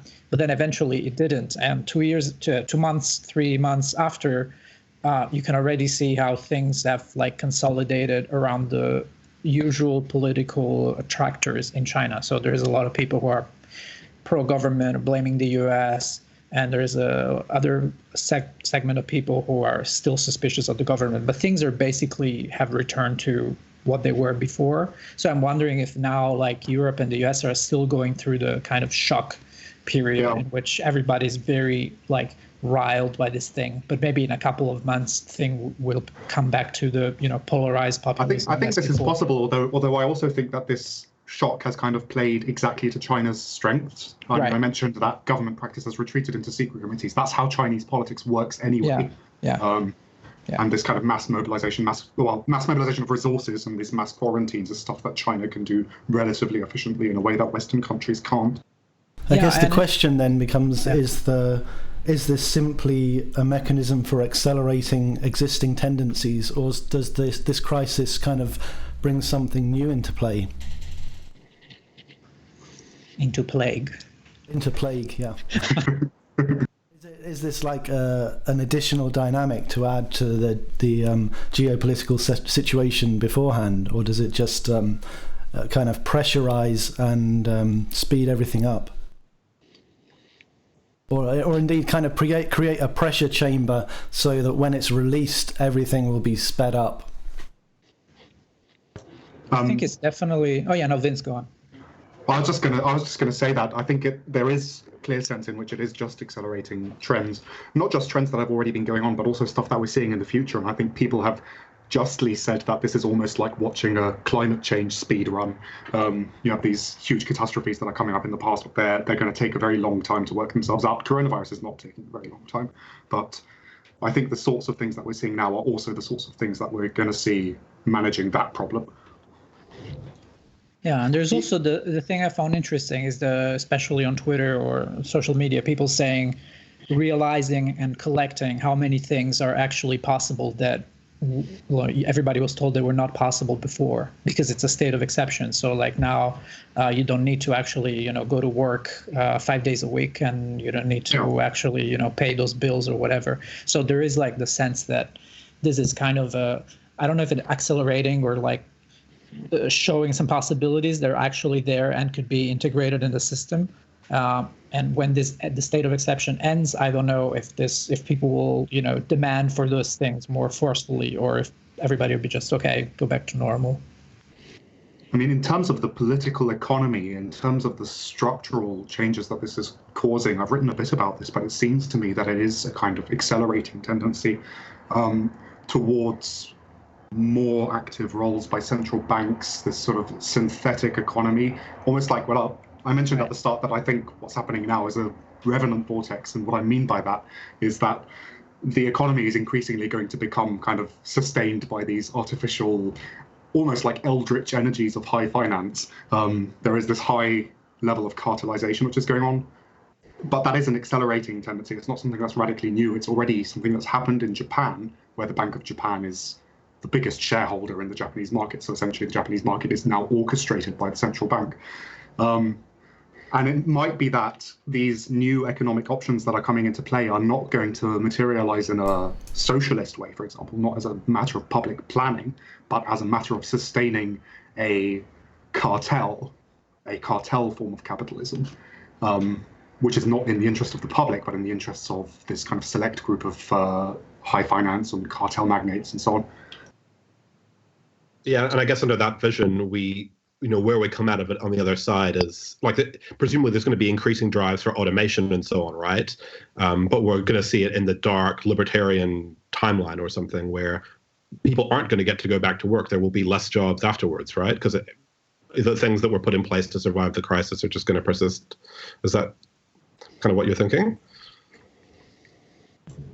Yeah, I think something like that. But it's interesting that this doesn't seem to actually be making public planning more efficient, because the way that this increasing central bank control of the economy is working out, and the way people are talking about it in the US in the last few days, is through these hyper abstract instruments, essentially an exchange traded fund which would control all these different stocks.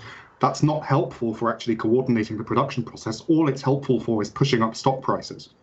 And so we might enter into this kind of phase of planning to push up stock prices without really much any other use, which is a sort of zombie capitalism. Yeah, I think Japan is the future of the West, and I think this has been apparent for the immediate few years after 2008, where Larry Summers in 2013 talked of circular stagnation. And I think at the time, Western policymakers were already beginning to suspect that perhaps Japan, rather than being an anomaly as they had arrogantly claimed before 2008, was literally the vanguard party of the future. And under this framework, I don't think you'll see significant acceleration of automation, because I think most of the existing automation is already hitting the limits of what we can do. And we live in an era of technological stagnation rather than advance. And that's also a reason for why, in spite of all of the hype about machine learning and deep learning and the need for UBI, because of the presumed impending mass displacement of workers, that all you need to do is to Google in one line US productivity numbers and realize very quickly that none of this is being reflected in the statistics. And if you talk about labor productivity, I mean, even if the automation is destroying more jobs than it is creating, you should still expect to see a rise in productivity numbers, because the rate at which number of hours declines as a result of the dismissals is greater than the drop in GDP as a result of displacing workers without replacing them. But you don't see that, and that's quite striking, because it's a very fundamental economic metric, and yet policymakers such as Philip Hammond actually see UBI as a very plausible policy response to the supposed threat of mass unemployment from automation. And this was the case before the coronavirus.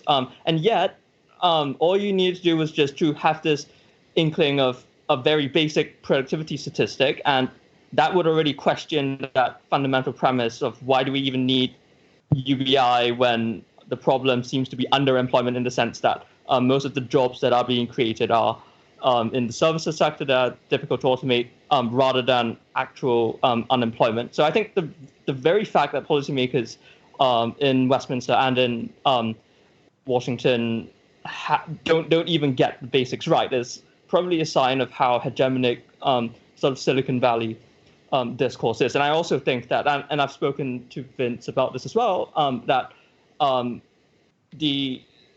this incessant need to trump up UBI, as symbolized by Andrew Young's campaign, is almost like a way of subtly signaling that Silicon Valley is more important than it actually is, because it's implying that we're actually managing to automate away the jobs when maybe they're not as important as they think they are. And perhaps this is the Silicon Valley equivalent of what, say, woke politics is like in for East Coast university campuses, where it's basically a subtle way of signaling narcissism, of saying the West actually controls everything per Edward Said sort of Orientalism, where we literally construct the way the Orient is represented. And that's precisely why, because we don't have any oppositional alternatives, we can afford to luxuriate in arcane debates about how we should be feeling so guilty about the way we treat these others.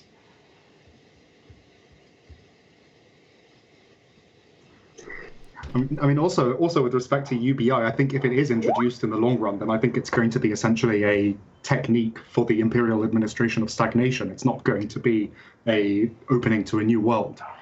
Exactly, yeah. I mean, it's going to be a way of preserving the cultural ideal of socializing. And that's the problem you see if, yes, I think you will see the rise, or rather an intensification of the sort of Duma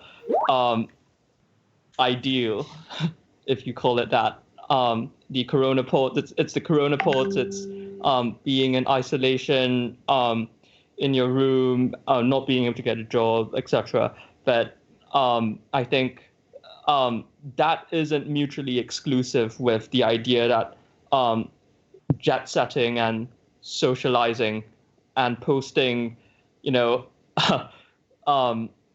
food porn images on Instagram is the cultural standard. In fact, I think they actually, dialectically speaking, reinforce each other very neatly, because the people who are able to socialize will be people who probably are privileged enough in some way to make it past the militarized or regimented temperature screenings that will probably be installed as a long-term feature outside buildings, and will be able to selectively decide their schedules in terms of who they're going to meet and the people with pod pass privileges. Yes, indeed, exactly. What do you guys think about like the relationship between capitalism and the virus itself?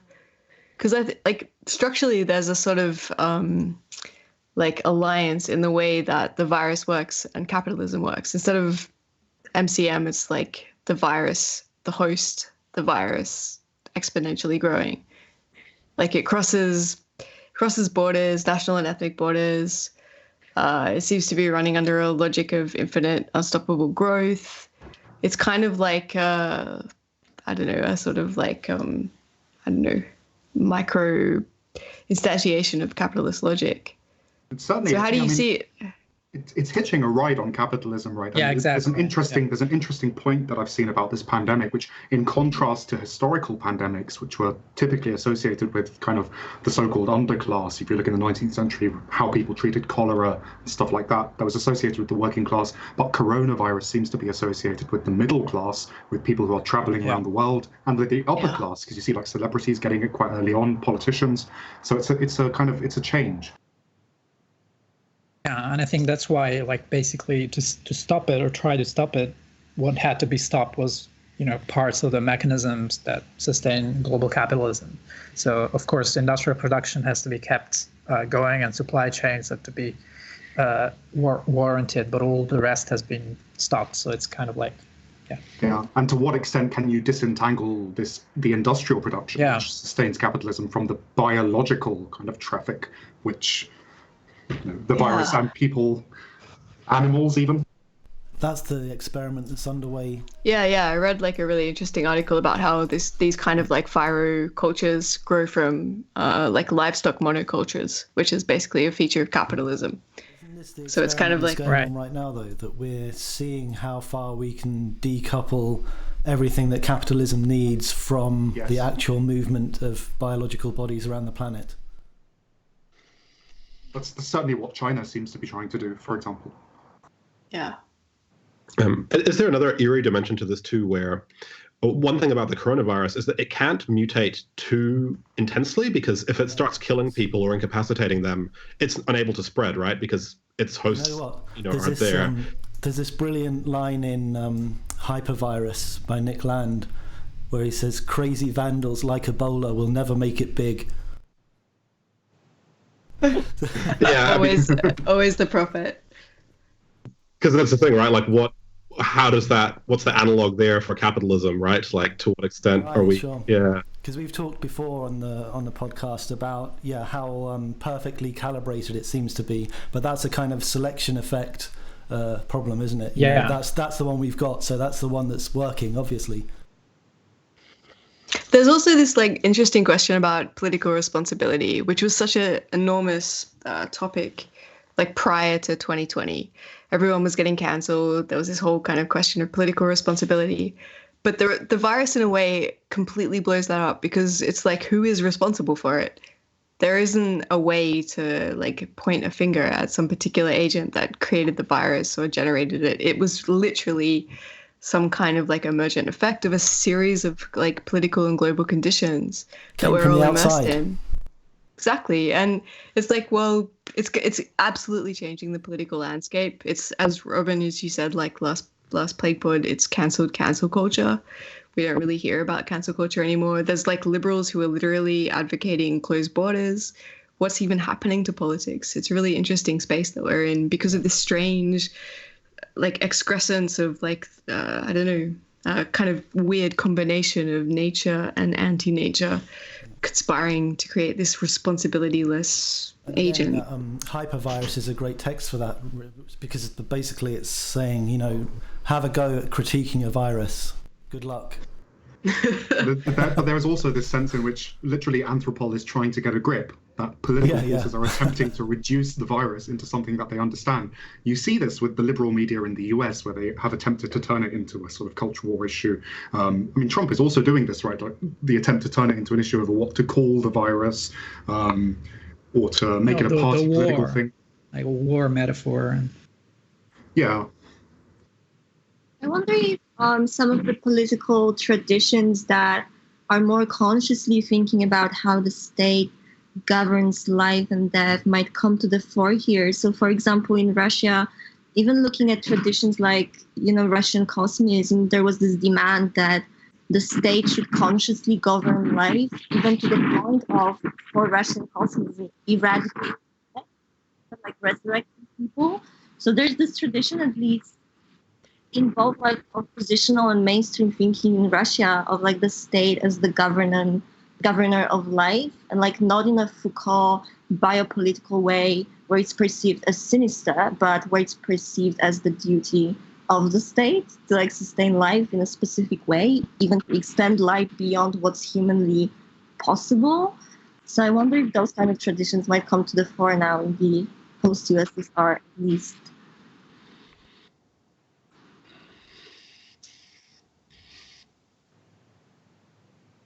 Let's come back and talk about that a little more, because I'd like to understand in this situation the specificity of Russia and the post-Soviet states, and how corona politics is possibly gonna play out there.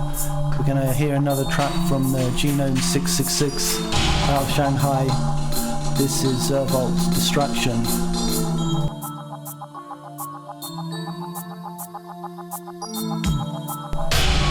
You're listening to the Urbanomic PlaguePod Live on day 13.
Bold Distraction, sounds of Neo-China.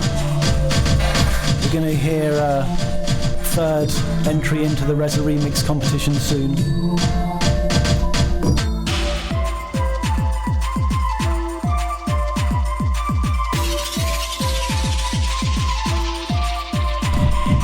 This is the Urbanomic Plague Pod. In the house we got Bogna Konior, we got Vince Garton, Joy Ju, we got Brandon Cheong, we got Joy. Already said Joy. We got Dino Ge Zhang. And we got Gabriele de Seta.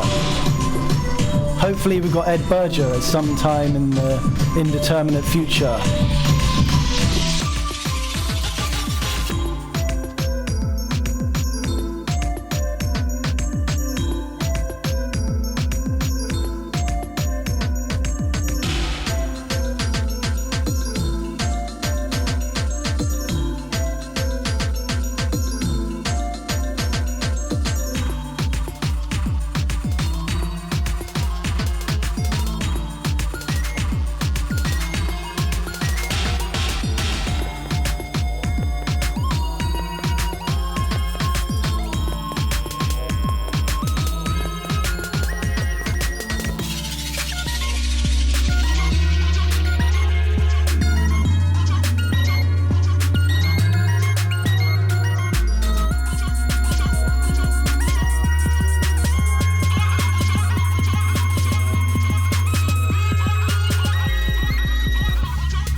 hyperdub business.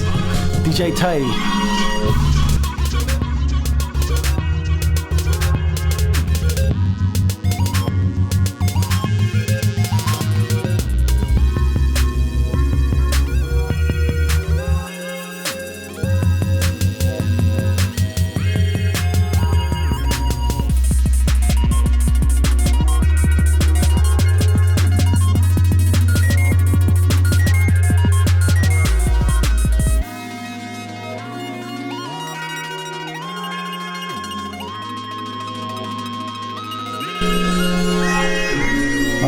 Here comes the next one, the Reza remix. This is a subpar noumena. Fanged coronoumena. Good one. A virus that doesn't know the distinction between rich and poor, between ideologies. If you are a true accelerationist, let it burn. Burn. Burn. Burn.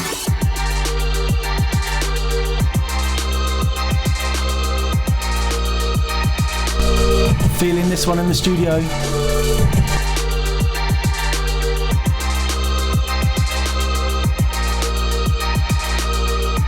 Let it burn.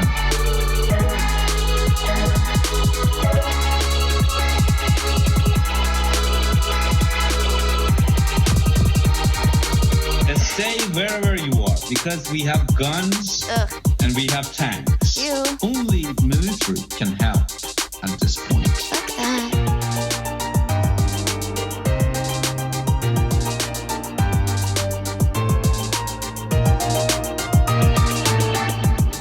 If you are a true accelerationist, let it burn.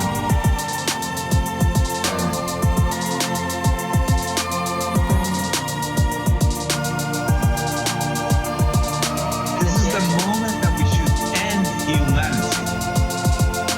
Caught in the circle of fear and hatred, violence seemed my only way out.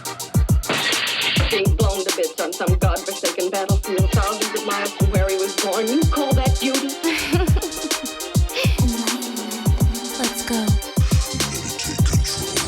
Let it burn.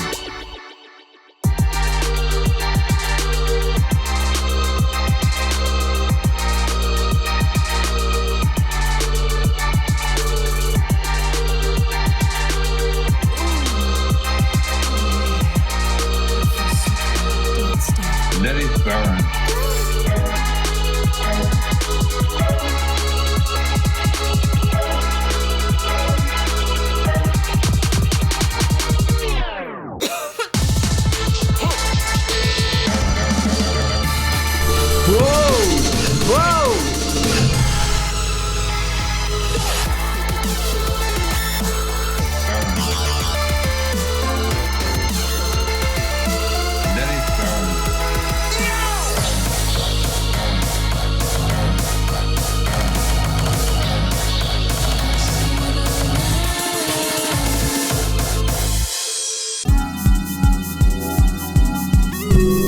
I was feeling that one.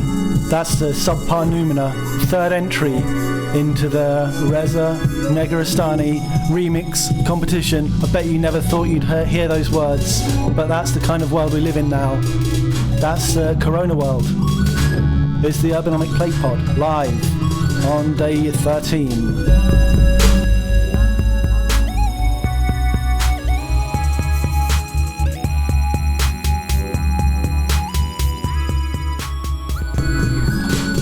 So, I've got a reading for you.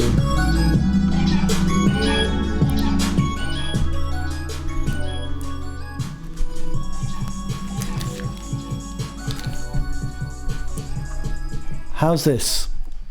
I wonder whether there are some links between accelerationism and coronavirus. Nick Land is currently living in Shanghai, where all that started. The gods of plague were analysed by Reza Negarestani in somewhat close function to what we now have with pandemia. He's interpreted open society as butchered corpses of humans / chicken. And Negrestani once more, the fall of the oil as sentient being. OMG. What on earth is going on here? Please somebody explain to me, what does Alexander Dugin mean? And what's going on? Let's talk about the post-Soviet condition in the age of COVID-19. I genuinely, sincerely do not understand what's going on with this guy. So anyone who can enlighten me, please, chime in. Okay. I mean, he's a black magician, right? He definitely is. But I think there's a longer historical background here. So it's really beginning from like mid-19th century. Religious radicalism in Russia is associated with political opposition and search for political alternatives. And this was only accelerated because of mandatory atheism during the Soviet times. So if you want to understand Dugin, you really have to understand the occult tradition in Russian political thinking. So beginning from, 1970s, the USSR saw this emergence of informal intellectual societies that did esoteric activities, religious activities. And with the breakdown of the USSR, the country was kind of flooded by a wave of spiritual pluralism from everywhere. Censorship was abolished, and in media outlets you would see everything from UFOs to healers and mediums and esoterica and so on. And we are still witnessing a kind of occult revival in post-Soviet Russia. So to understand Dugin, that's definitely part of his lineage. And there's other parts too. There's definitely a strong fascist, almost. He wouldn't call it that, but there is a fascist lineage as well. But there is an orthodox occultist lineage. And he recently authored this manifesto called The New Magi, where he kind of says that the time of politics is over. Now we have the time of magic. And I think he perceives Negarestani and Land in that kind of post that he wrote there as magicians. And he believes that magicians can carry out social coups by kind of controlling intellectual and aesthetic discourse. And he sees magicians as specializing in geopolitics, large-scale science. They can subjugate the elements and, feed the behemoth and so on. Right. So he But what sort of relation to this does this have to, the more general political situation, if any, or is he just kind of a freak? He's a very marginal figure in Russia. He's actually quite, I know he gets a lot of attention from the alt-right and maybe on the American and Western radical right, radical fringe right, but not really in Russia. He has been trying for years and years to kind of infiltrate properly the Kremlin, and it hasn't really happened. There was a quick kind of passing moment where he had the opportunity. He was dismissed as being too radical. He lost his job at a Moscow university because he was calling for the slaughter of Ukrainian separatists. So he remains definitely on the fringe of Russian politics. But where he can gain some power is that he really mastered various levels of discourse. So he writes blog posts and academic publications, and he translates a lot of stuff. So he's in touch with a lot of European figures on the radical right. And I think where we will see him flourish is really in this international radical right alliance. And this will be a very kind of orthodox, religious, occult revival that he's interested in. So he means it literally when he says that, maybe Land and Reza started the coronavirus. Okay. Vince, do you have a take on Dugin? Despite being politically marginal, I think he is relatively important culturally. And there was this great episode, I think around 2007-ish, when a friend of Dugin, a guy called Alexei Gintoft, won the most prestigious art prize in Russia. And at the ceremony where they kind of awarded this prize, some people with balaclavas took to the stage and told the kind of art world magnates that they were going to be first up against the wall. Quite rightly, yeah. Also, it's kind of, I don't know, Vince, would you agree that Dugin is kind of a chameleon thinker, and he often appears to be changing, depending on the audience, what he actually said? But, I mean, he is this kind of weird, he changes his colours constantly, and he sort of positioned himself as being this sort of almost explicitly fascist figure in the 90s, and he was also kind of dabbling in weird occult, almost like Satanist circles and so on, but now he's presenting himself as this paragon of orthodoxy in Russia. So he's kind of going with the flow, and from what I've seen, this also makes a lot of cultural figures in Russia very suspicious of him in terms of what he's attempting to do. The manifesto of the new Magi, which Bogna mentioned, I think is a pretty good key to his project. Where he says, and I'm looking at it now, he says here that politics has become direct myth-making and the occult architecture of the masses. And he says the new magic deals with the phenomenon of the gigantic new. So this idea of not direct political influence, or not trying to kind of directly take over the state through its political movement, but through this sort of cultural engineering, which might shape the way in which people think. Yes, exactly. I mean, Dugin comes up with hyperstition at the same time as CCRU does, I think, really, yeah. in the mid-90s. Is it any reflection on, I mean, we were talking before about this as yet incompletely revealed space of possibilities opened up by this crisis. So where are the post-Soviet states, and where is Russia in that, Bogna, do you think? I think what I see so far, this crisis cannot rival the crisis that was actually the fall of the USSR, which is quite a recent crisis. That was only 3 decades ago. You know, on like August 19th, 1991, Soviet citizens woke to this announcement on radio and TV that emergency committee had been formed to govern the country. And like for hours, state-controlled media would just play Swan Lake and nothing more. And then 5 months later, the USSR was gone. People were trying to get any kind of odd jobs to survive.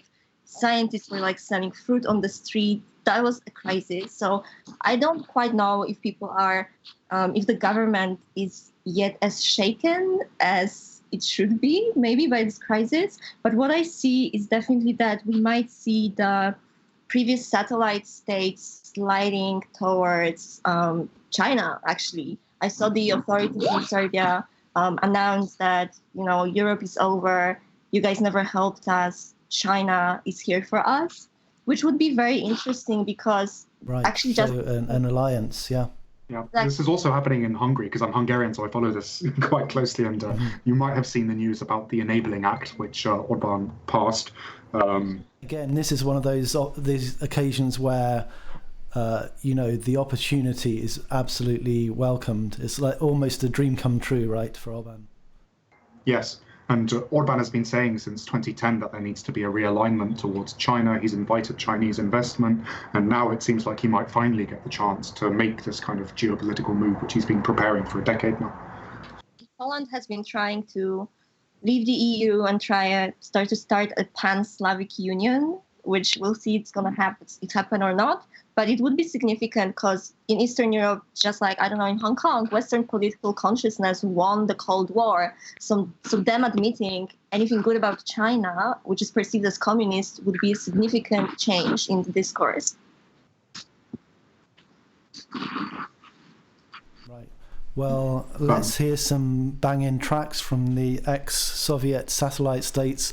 I just want to say to people listening, yeah, I'm sorry that I'm not doing a better job of introducing people so that you know who's speaking, but, you know, we've gone beyond personality and individuality here. Yeah. You just listen to the voices in your head.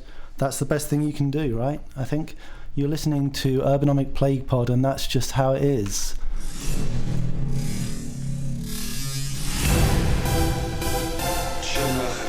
This is the mighty Tommy Cash from Estonia. PlaguePod is going to love this one, I think. the mask like a Hannibal. Concert sold out in every capital. Money in the bank, where we going mathematical. This shit so classical, nothing impossible.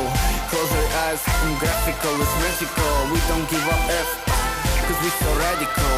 That's my balls, like we playing basketball. I see you with my X-ray.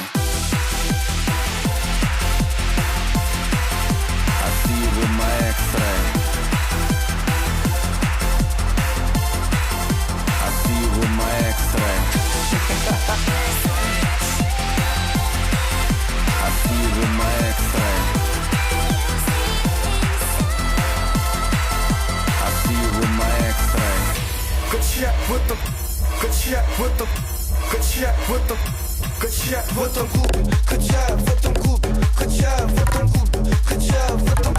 Good job с пацанами. Good job с пацанами. Good job with them. Good job with them. Good job. Тёлки все красивые. Тёлки все красивые. Тёлки все красивые. Good job with them. Good job все красивые.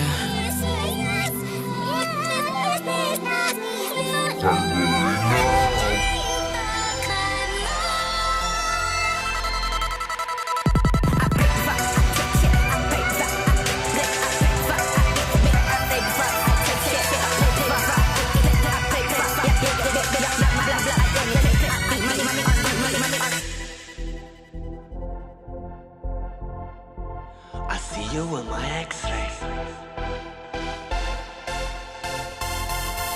I see you with my X-ray. I see you with my X-ray.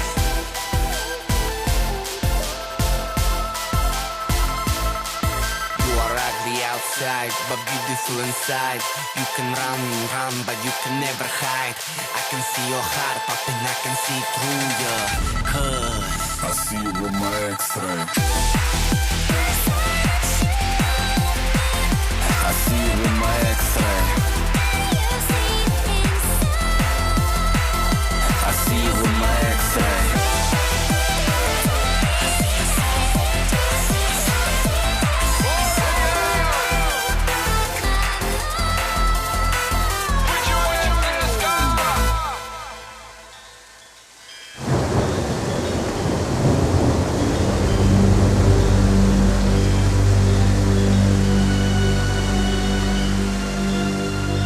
感受有一股力量支持我的窜起，但是我看到了你嫉妒的眼睛。如果我是臭皮匠，我问你，现在谁是诸葛亮？我要你看我，眼神扫射的目光。我要你听我，我要你感受我。街头饶舌的力量，我要你看清楚，谁又是你的信仰？谁是你的信仰？哈狗棒。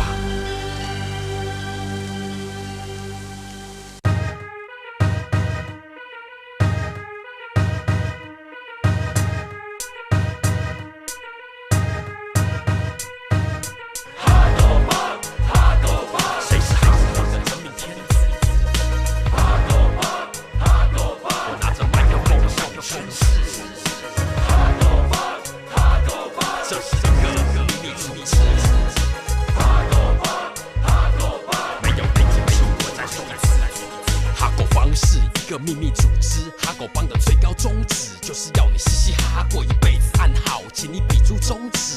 密语，说出甘宁老师，谁是哈狗帮的真命天子？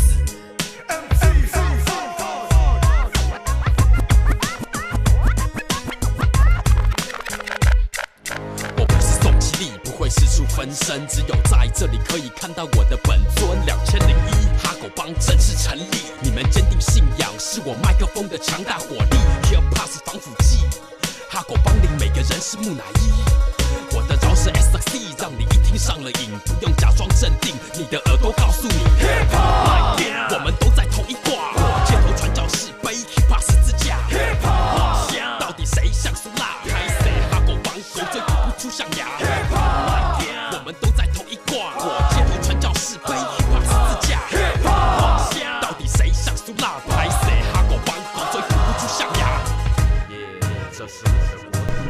Sounds of the MC Hot Dog. Going out to Ed Berger. Sorry, couldn't make it, Ed. All the best.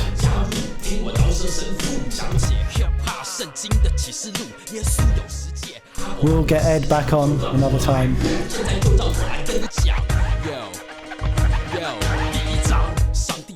是疯狂。第二章，谁说传播中文饶舌福音没力量？第三章，买我 CD 的人上天堂。第四章，要去做礼拜，在哈狗帮 Hip Hop Party 教堂。第五章，听我传教，回家记得祷告，生活才有希望。第六章，撒旦吃拔辣，耶和华吃枇杷。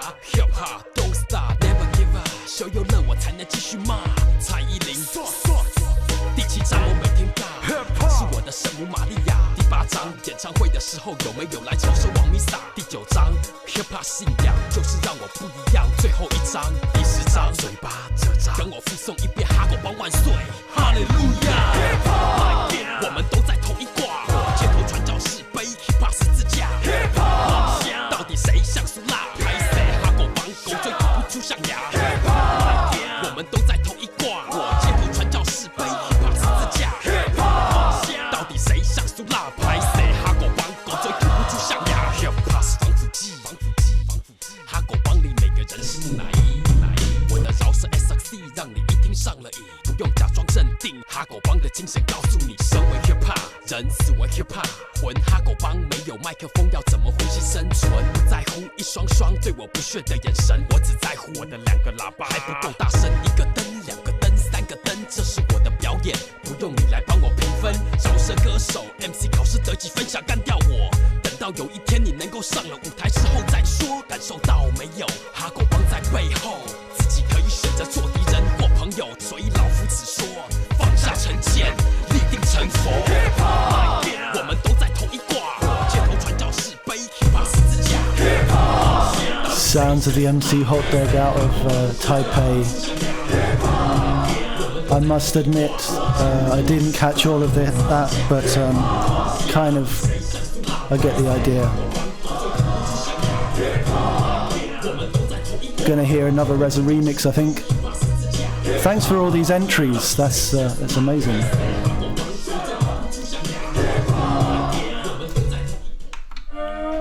Warning. You are now entering a hard pants-free zone.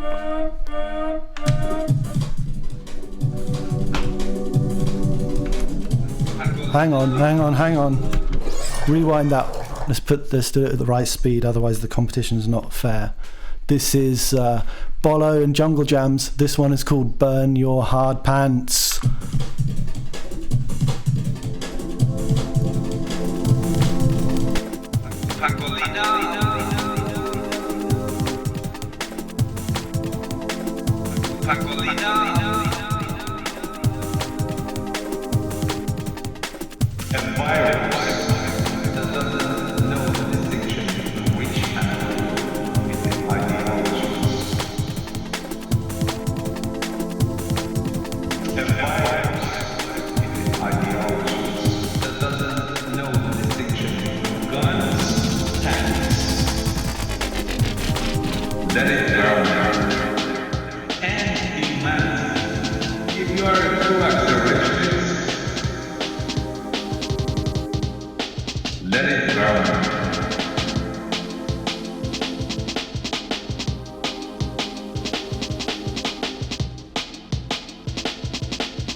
If this gonna be that kind of party, I'm gonna stick my dick in the Pangolina.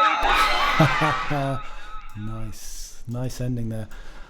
Hey guys, what are we going to talk about next? Viro-temporality. How about this? Yeah, definitely. You need to talk about timing. Around this subject a little bit about how, personally, psychologically in lockdown, we have this strange kind of temporality. Lethargic vigilance, I thought, was actually a great phrase to describe that. It's kind of stretching both ways, but also on a wider planetary scale, there's this kind of strange temporality in place. What's your take on that? The temporality of Corona. I mean, I think there are at least two levels here. One of them is the fact that nothing much is kind of physically going on for people who are in isolation pods or whatever. But it seems like at a social level, at the general political level, temporality has accelerated massively in the sense that you get this sense. There was a statement someone made in the French Revolution, which I always remember, where it was a committee which said that now centuries are happening in days, decades are happening in hours. Yeah. That's the sort of sense that you get with the compression of news coming out from the political space, from the economic space, from the cultural space. It's very difficult to tear your eyes off. But for those of us who are on like weird accelerationist doom Twitter, it's just like, why did it take you so long to catch up? Yes. But I think there still is this kind of qualitative difference, maybe because the virus just is an exponential process, and this is what facing a new exponential process looks like. It's that you're always behind the curve. Unfortunately, the president of the US doesn't understand what exponential means, which is a bit of a handicap when you're dealing with this on a national level. Anyone Not else? even national. It's global. It's like I remember Bogna saying the other day. Trump isn't in charge of the whole planet. But it's like we're measuring our time now by the way that the virus reproduces. It's taken over standardized modernist clock time. Yeah, well, this interesting Italy mean time, which appeared like a week or two ago, where people were saying, "Oh, we're 11 days behind Italy. We're 2 days behind Italy." It's like the new time zone system. Well, now everybody caught up, I guess, like Spain and the UK and the US. Yes, yeah. Although now we're seeing, I mean, it's an odd tendency that the virus is kind of hammering a different region of the world every 2 weeks or so. So it moved from Asia to Europe, and now it's into America. Now it seems like stuff is happening in South Asia, in Africa, in South America, and things might get quite bad there.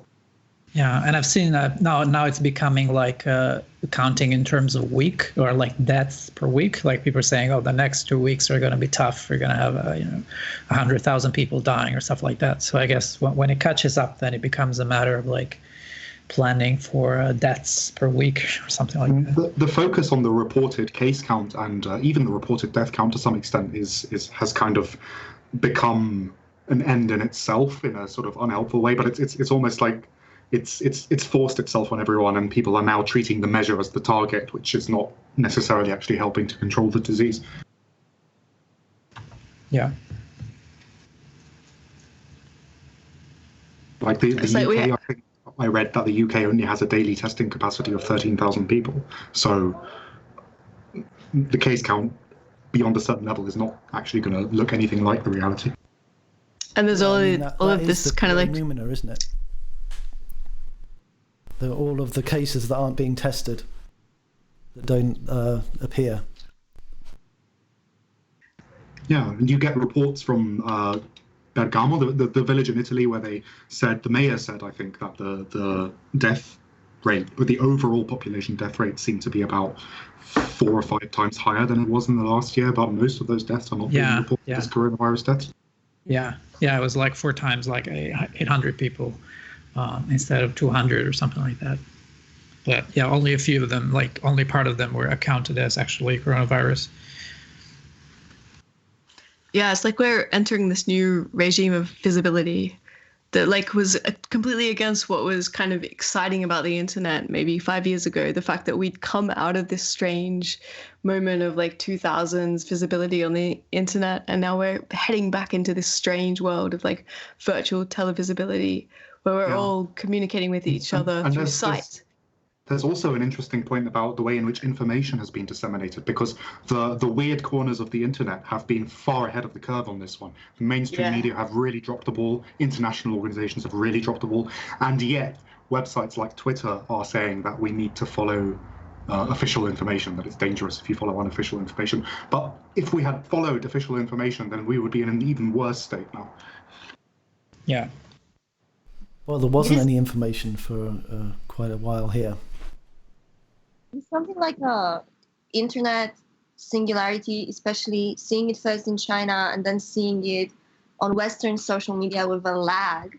but now it's kind of superposed. Like no corner of the internet to escape to.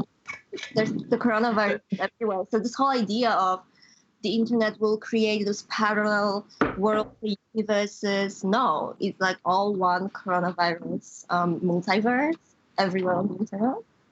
Just different takes.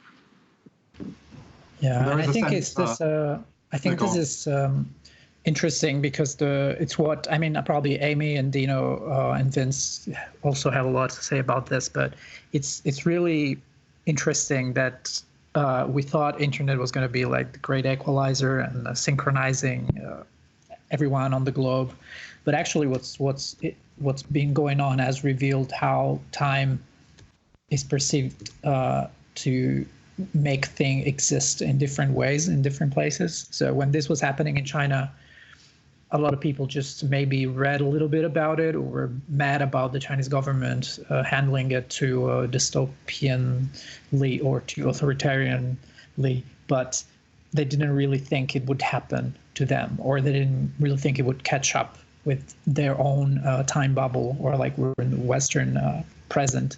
So thinking about the discussions of sinofuturism we had with Amy, Vince, Dino, this is really, I think, a good case study in how, we think China is in the future or in a different alternative time, alternative temporality, but this is really shown by not taking what happens there seriously.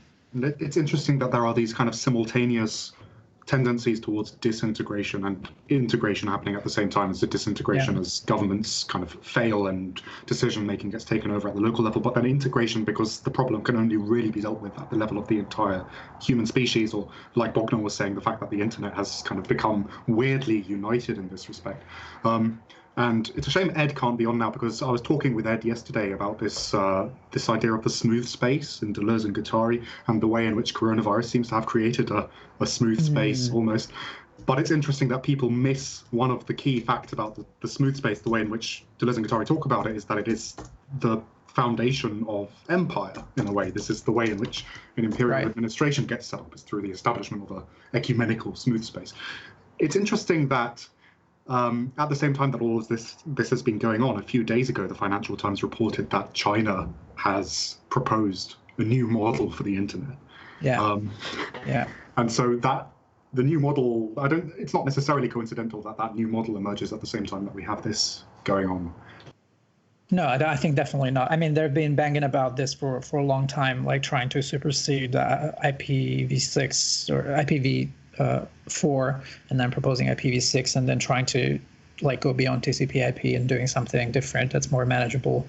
That plays into their wish to establish what they call a multi-stakeholder sovereignty, which would actually mean that every national power has control over the internet. So this would be kind of an architecture to support that, and I think this is a good time for them to push it, because there is not a lot of attention, and they probably have more leverage over the ITU. I don't know the details. Yes, and it's interesting as well that the kind of explicit reason that they're giving for this new model is the need to introduce ways of turning the internet into a haptic space, of allowing new forms of telepresence. So it's clear how this interacts with kind of coronavirus, forces everyone to take on new kinds of telepresence, and then you get this new model of the internet where people can start, touching things, controlling things through the wonderful phrase that they used was hollow sense teleportation.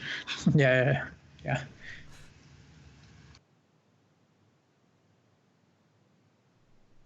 That sounds like the future to me. Hollow sense teleportation and lethargic vigilance.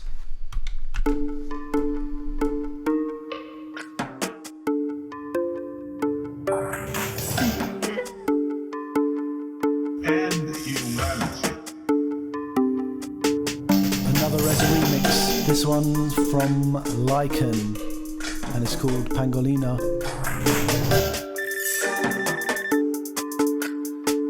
Let it burn.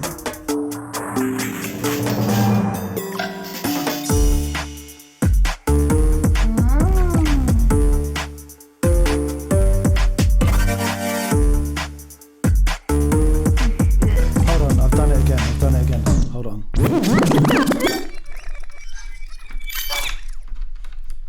Let me play that at the right speed. Okay. It was pretty good at that speed though. And humanity. Sorry, Ryan.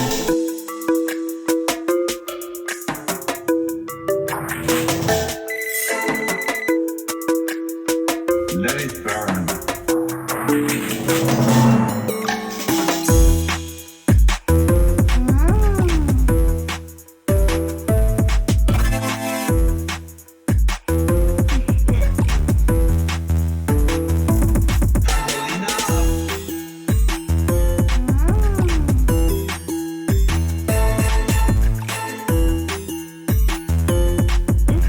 Stay wherever you are.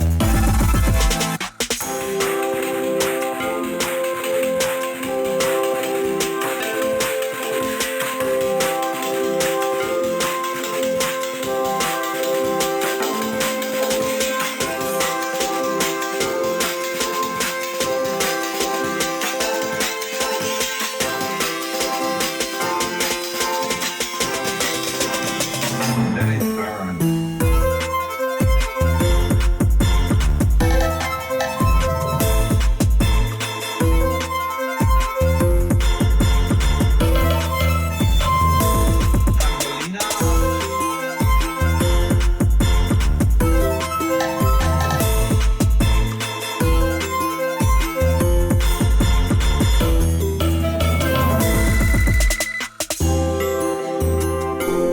Bit of a sino-grind vibe to this one.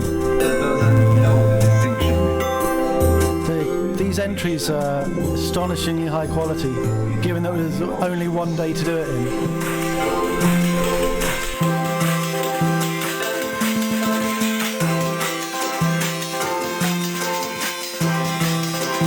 And humanity.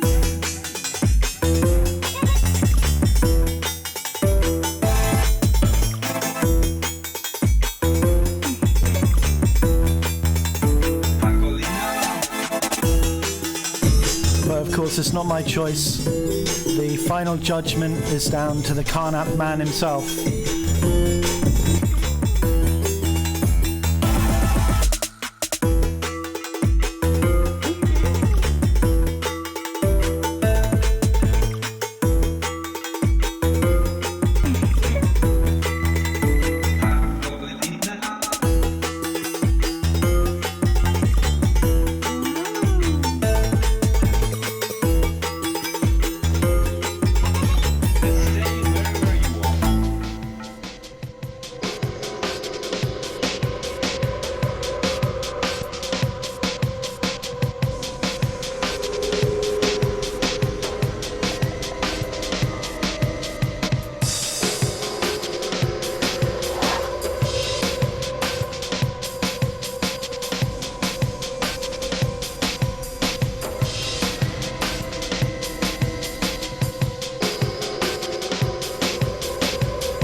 Okay, well, one thing I meant to pick up earlier was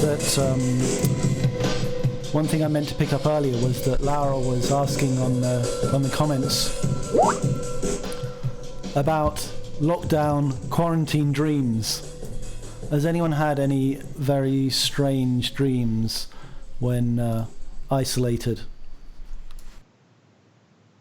Anyone? Or do we just not dream? No, I've been dreaming. I responded in the chat already. I was like, I just have two types of dreams. One is like about playing music because I didn't bring any of my gear here, so I haven't been playing stuff. So I'm just dreaming about it. And then the other kind is being hunted by stuff. So killers or animals, monsters. I don't know. Just recurring being hunted dreams. My favorite dream story recently was the fact that Jamie Dimon, the CEO of JP Morgan, apparently had a dream back in February that the coronavirus would destroy the Davos elite. Is this reported like in some like Financial Times or something? Yeah, I mean, you can search it now. I just Okay. searched for Jamie Dimon Dream Davos, and there's a CNN story from February.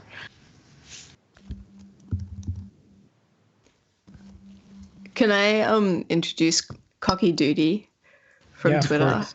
who has just come into the call? Yes. If you're there, Cocky. Nice one. Cocky's been trying to contact us in relation to the Dugin bans. So if you can hear us, Cocky, like say something. Tell us what you think, because I know you're a bit of a like Dugin expert. Can you hear me? Very low. Yeah. Oh, a second. Turn your mic up a little bit. We've been yeah. I get closer to the thing. So when I was when I went to Russia, there's a guy, I'm trying to find his thing. John Didion was his handle. I don't see him now. But he worked at Dugin's office, and he had all these stories. He talked about how Dugin was like this marginalized figure because he went on TV.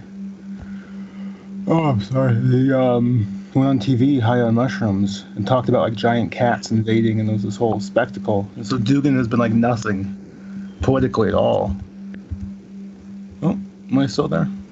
Yeah. Oh, okay. So he's been this sort of like nothing in Russia. He's more like, it's almost like he's like a weird thing. It's almost like a Dadaist thing in sales. And also a religious thing because he owns like an Orthodox TV company. It's like one of the biggest in Russia apparently. The whole is he still like an advisor to Putin? Does he still have like legitimate political influence? Only as like a weird like they talk about like metapolitics and Gramsci and like these like weird sort of like art fantasies. He's like this like idea that there's like a mystical religious conspiratorial type of thing. Like they talk about vampires a lot. They're very into like vampires and like secret histories of Nazis and dress up and Templars, and there's like it's also very, very gay. Like they're big on that. There's like there's a book that came out very recently called I have it here. Where did I put it? Oh, okay, I have it. It's called "It Will Be Fun and Terrifying: Nationalism and Protest in Post-Soviet Russia" by Fabrizio Fenghi.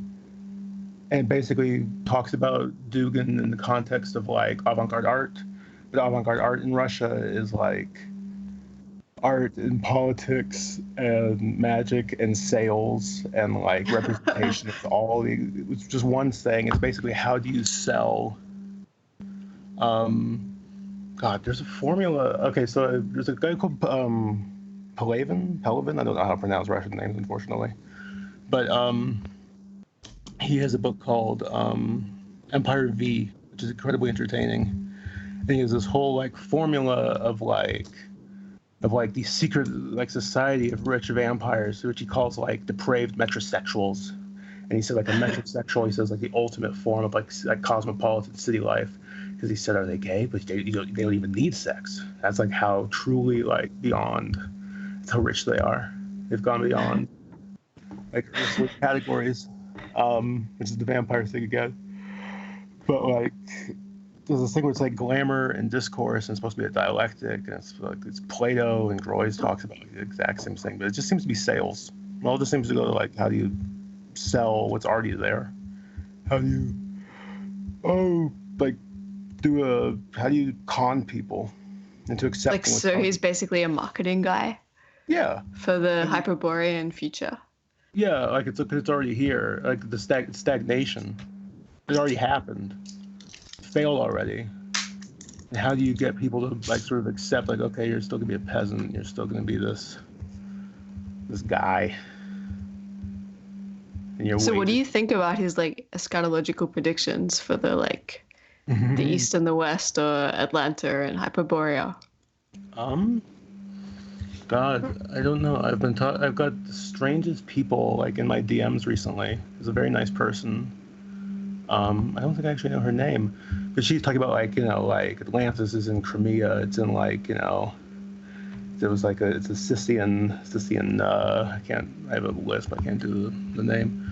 But it's it's like the off-brand, like a barbaric civilization that was Atlantis. There's like a whole Soviet. I don't know. It's sales. Like it's like how do you market a bunch of like skeletons? How do you market? That's basically us, right? Like Atlanta. That's the West. Yeah. Like he talks about America as like the land of sales. He said like we're already dead. He calls it the green land. Where's that? Text. Oh well. Hey, you know who we've got waiting to come? I also haven't slept for like days and days and days. I'm sorry. I love this drone that's in the background. The sleepless world. That's cool. Yeah. Just want to add that, like, with regards to Putin, there's like no real documented. I don't know if Koki knows something more, but there's like no documented influence that Dugin would ever have. I think they were like once at the same place when Putin was visiting Mount Athos, which is the Orthodox Christian holy site in Greece, and it's like semi-autonomous. And he was there with Putin, but a lot of people in like Putin close circle actually expressed hatred of Dugin's esoteric imperialism. They think he's kind of a clown. Mm-hmm. But it's odd. Dugin seems to have some kind of poorly articulated position as a special envoy of the Russian president. A few months ago, he was in Serbia and was given a tour of the Ministry of Defense by the defense minister there. So he has some kind of official Russian capacity, although no one's entirely sure what it is. I think he also was in Turkey as an envoy as well. Well, he's connected to some powerful figure in the Russian media landscape, I think. Like, there's this founder of Orthodox television station, they hang out. So I don't know, in terms of post-Soviet futures, I guess we have to see like which direction the Orthodox revival will go. And kind of, for me, hard to predict. I don't know if the corona will disrupt that development in any way. It's very strange being in Moscow and going to like art museums, and there would be like I can't remember the name, but it's like one of the big like modern art galleries in St. Petersburg. We went there and like you turn a corner and suddenly there's a big portrait of Ungern von Sternberg next to like a picture of Stalin, and there's a nice little like in like 4 languages, like here's what it means, and it was just like laying out these like very esoteric ideas and then basically saying like, well, we don't really have an answer or a solution or anything, but here's what like a religious leader says, here's what an art person says, and like here's this thing. And like Groys talks about religion being something incredibly artificial in Russia, that they had to like quickly manufacture like the appearance of the Orthodox, like that it's just like a lot of other things in like late Soviet Union. It's this like weird dress up, like they had to fake it, and that's like related to the art world. So there's like a weird alliance apparently between like entertainment, religion. Like it sounds really cynical, or it sounds almost like a teenager. It's like it's all just it's just a con man, but it's very like, I don't know, like a mass communications thing. It's all very managed. Okay, cool. Let's hear a track from Russia, and then we're gonna hear the remaining entries to the Reza remix, and Reza himself is gonna come on the show to judge them, but also he's gonna tell us about his Corona dreams. So that should be a treat. This is Malbec.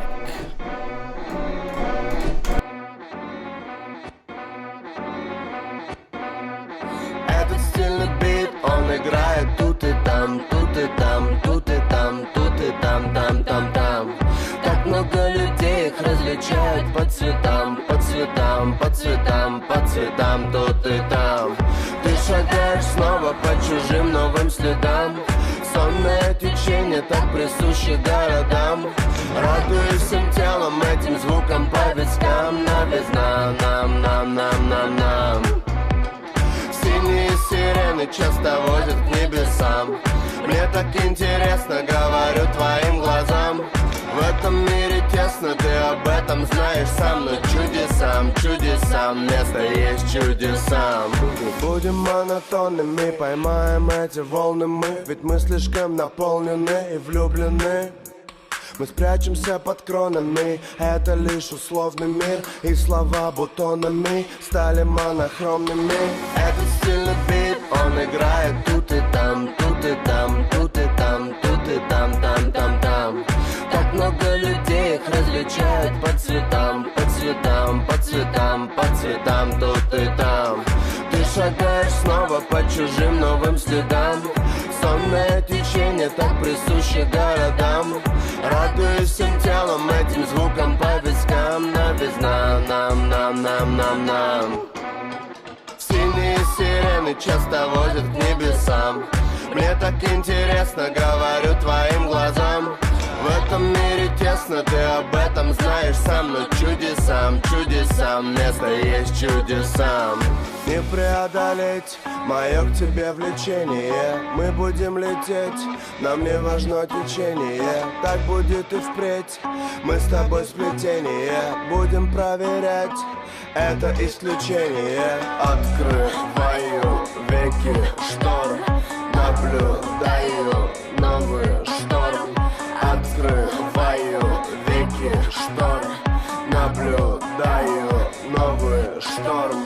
Открываю веки штор, наблюдаю новый шторм.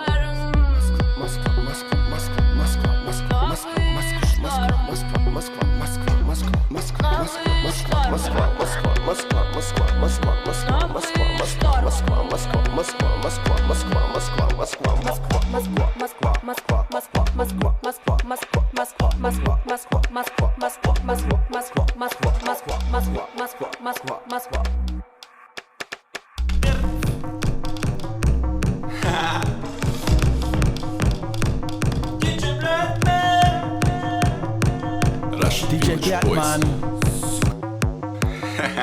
I don't care where are you from. Let's destroy your fucking home. Nobody can stop me. Are you ready? Раз, два, три. Russian gang, here we go. Every weekend make a bomb. Our bass inside your soul and your mind get blown. Village boys и DJ Blackman разрывают ваши хаты. Да нам просто поебать. Скажем вместе, сука, блять.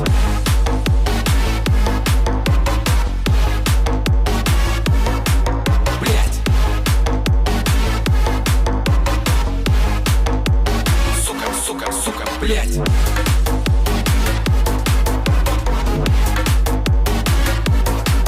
Блять. Warning. You are now entering a hard hands-free zone.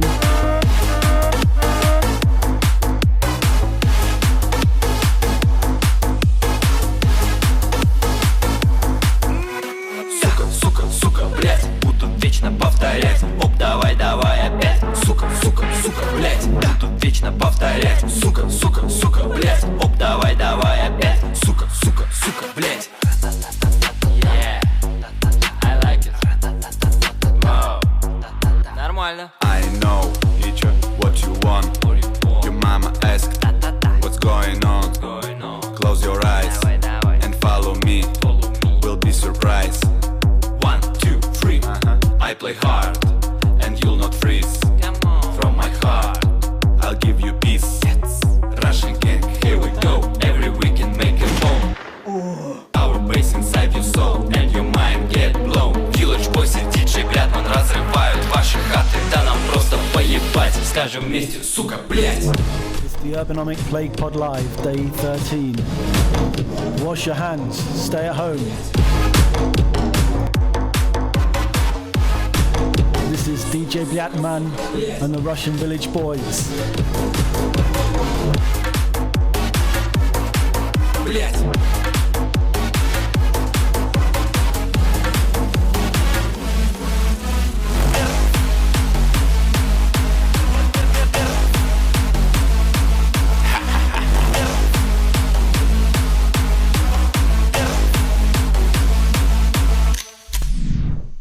Okay, another entry. We got 2 more entries for the Reza remix. I'm going to play them both now. We're going to get the man on the line to make the final judgment. This one is Mystic Experience in the Core Network by Yasha Blades and Aardvark. Is that right? I don't know who any of these people are.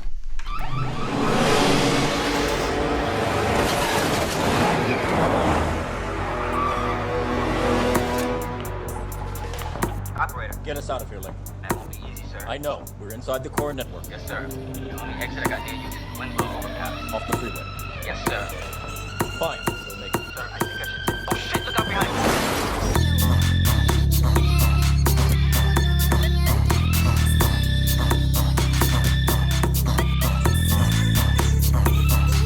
Don't truly understand me.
Wow, epic. Okay, we're doing a Reza remix competition. This is the last entry now from Venetian Mage. A virus that doesn't know the distinction between rich and poor, between ideologies. So we will get out of this crisis, we'll go back to growth, we will generate jobs, and this will take the medium term, 2 to 3 years. In 2 to 3 years, I'm confident Italy will be significantly changed. The Italian Deputy Health Minister Pierpaolo Sileri says that he believes Italy is currently experiencing the peak of the coronavirus outbreak. More than 10,000 people have died there, the highest death toll anywhere in the world. Only military can help at this point. The military has to preserve itself, right? I mean, we don't want to have the coronavirus strike the nuclear facilities. We want to make sure our Navy ships can go to sea. But beyond taking care of the 1.2 million active duty people and 800,000 Guard and reserves, that's a manpower pool of 2 million people. They can do a lot. Stay wherever you are, because we have guns and we have tanks. So the whole of Spain has now mobilized to fight the virus. A tanker load of chemicals arrives at an army base on the edge of Madrid. This is the moment that if you are a true accelerationist,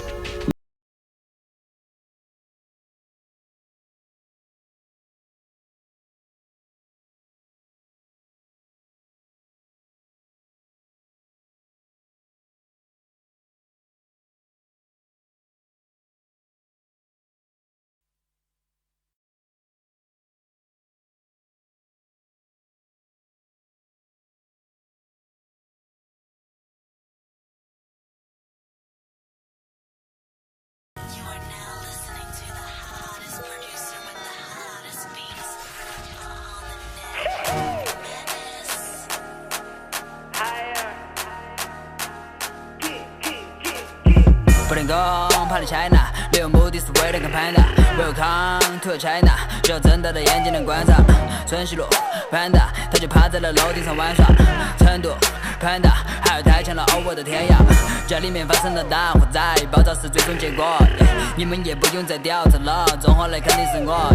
起火的原因是马思维，贡献了一段给 Panda remix， 按照这剧情推测，新炮我将要轰炸玫瑰，城市交界 I'm Jackie Chan， 绝对不能带着我提问，混得太好所以你气愤，那么久的时间来和你理论，晓得你傻里傻气就这点把戏的 money， 他们很 trust me， 流进我卡里，现实的动物园还是国宝级赛太阳淡薄仅享受最高的欲望的注目，不把时光虚度，我们低调穿着黑白色的衣裤，入色才会羡慕别人运气好，觉得师弟没有兴趣到，成名工作远离心机婊，我可以迈克jordan发球先起跳。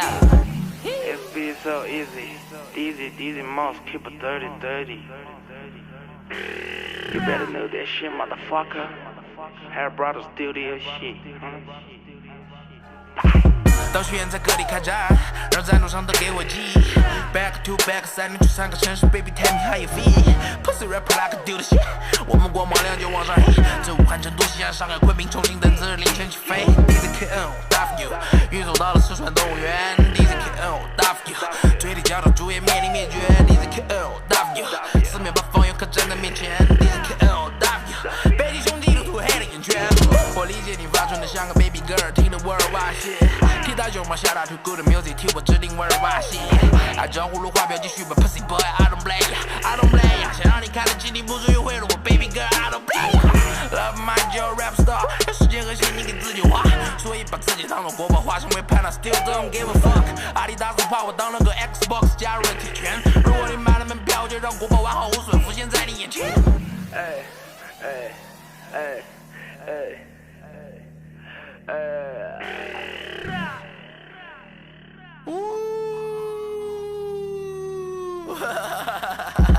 随地随来个 panda， 闪亮不可能会廉价。Bad girl smoke ganja， 涂上爱 morning 的 gas。Gag， 周围的小人比想象中天价，在 party 中流传的闲话，是我们已走遍了天下。人生的每一个阶段里都会有不同的 element， 很多人感到你。早点全手老子歌词当武器，用嫉妒力也只能干着急。期待他坚持到下个 level， 正面的比赛不让他别等待着好消息肯定会找到你。开上了巴拉的 band， 风云在身体内和血液里面流淌。Rush hour， 我们跨过障碍，物理速度超过流枪。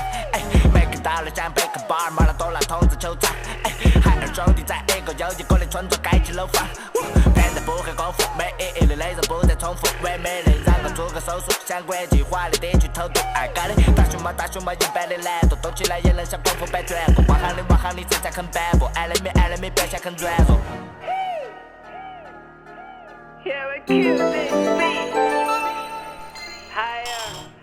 Ergonomic PlaguePod. That's the Higher Brothers Panda remix. Now, PlaguePod listeners, have you ever wondered what it's like in Reza Negarestani's unconscious? Well, shall we find out? Reza, tell us about your dreams. I'd say, hello everyone. But only the corona dreams. We don't want to hear about your everyday dreams. Yes. I'm going to say that it is more like if you have watched the animation Osmosis Jones, where the virus goes to Bill Murray's unconscious, and he starts to sweat and shiver. That's what it means to be in my unconscious. So I have more than a dozen of corona dreams. I think last night was particularly strange and disconcerting. It was a kind of a crossover with Iran-Iraq war experience. So Krista and I were in the house, and we noticed that on top of neighbors' roofs, there are helicopters stationed, and people in full military suits were, going through our neighborhood. And then, as we were talking, we heard like a bombardment sound, more like a war hawk. When basically Did you say a warthog? Warhog. A war horn. Warhog plane. And it was Warhog plane. Yes, you can check it on YouTube to see how it sounds. And instantly the glasses broke, the windows were shattered into pieces, and I held Kristen's hands, kind of like a Fight Club scene. I told her everything will be okay. You see, they are not going to bombard their own station, which is in our neighborhood. But then I noticed that people were speaking Russians.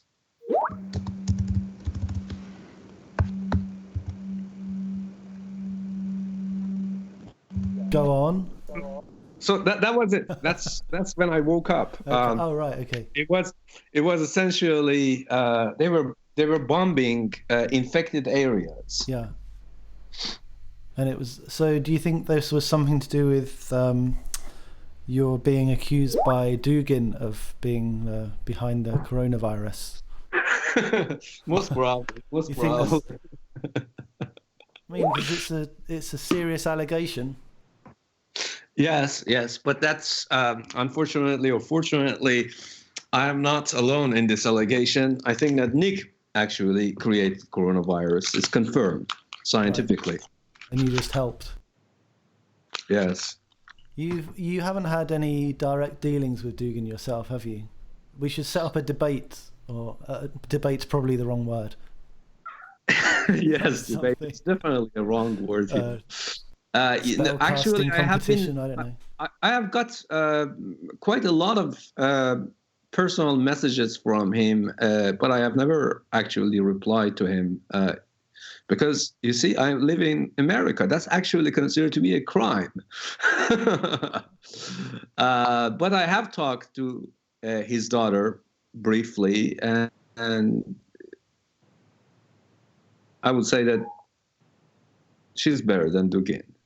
Okay. So since we've been talking about this question of like these geopolitical, slow geopolitical movements that are perhaps being accelerated by the current crisis, do you see that in any way in Iran, that it's accelerating tendencies that already exist, that it's creating new schisms, that it's creating a pressure that's going to have political ramifications afterwards? Yeah, well, I think in Iran, the scenario is rather different. Yes, sure. Western countries began to blame Iran for being blasé about this. But now, see, America, Italy, Spain, they're sure, Iranians are fudging up the numbers, but still they're in far better position, precisely because they have gone through war, they have gone through a lot of calamity with sanctions, so on and so forth. The first things that Iranians, as I mentioned previously, I think in the earlier PlaguePods, is that the Iranians called back military to help them. And yes, there are fundamental shortage of stuff, but you should understand that for the most part, Iran has this kind of mythical urban legend Aryanistic creed, where majority of them, even Kurds, are being proud to be Persians. So there is that kind of nationalistic edge that keeps the integrity intact. However, I was just reading, a Washington Post today that there is such a thing as a Corona coup. And you can see it in Philippines, you can see it in Bolivia, you can see it in Brazil, you can see it in Hungary. Yes, those will be quite threatening, and they will definitely unfold as we move forward.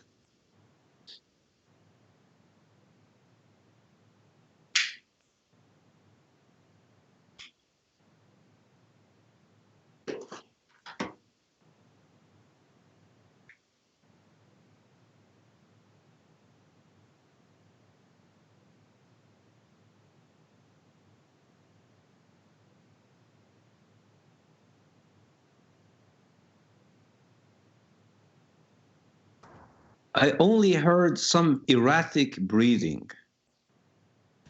Yeah. Corona-infested breathing. I can hear.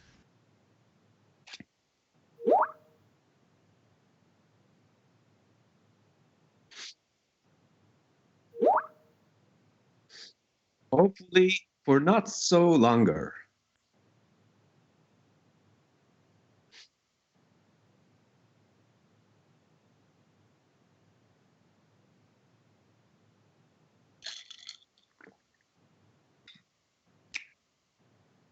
Sure.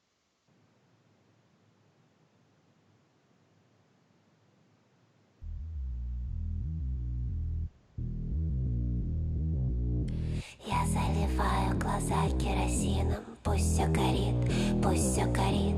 На меня смотрит вся Россия, пусть все горит, пусть все горит. Я заливаю глаза керосином, пусть все горит, пусть все горит. На меня смотрит вся Россия, пусть все горит, пусть все горит.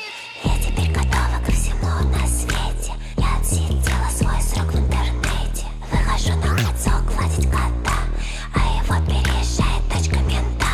Я иду по городу в черном худи. Тут обычно холодно, злые люди. Впереди меня ничего не ждет, но я жду тебя, ты меня найдешь. В золотых цепях я утопаю в болоте.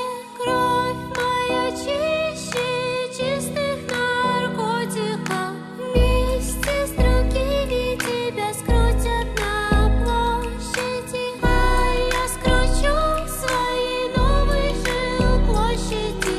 Я заливаю глаза керосином, пусть все горит, пусть все горит. На меня смотрит вся.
Я заливаю глаза керосином, пусть все горит, пусть все горит. На меня смотрит вся Россия, пусть все горит, пусть все горит. Я заливаю глаза керосином, пусть все горит, пусть все горит. На меня смотрит вся Россия, пусть все горит, пусть все горит. Я теперь готова ко всему на свете. Я отсидела свой срок в интернете. Выхожу на улицу гладить кота, а его переезжает тачка мента. Я иду по городу в черном худи. Тут обычно холодно, злые люди. Впереди меня ничего не ждет, но я жду тебя, ты меня найдешь. В золотых цепях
About the break in transmission there. I have no idea whatsoever what was going on.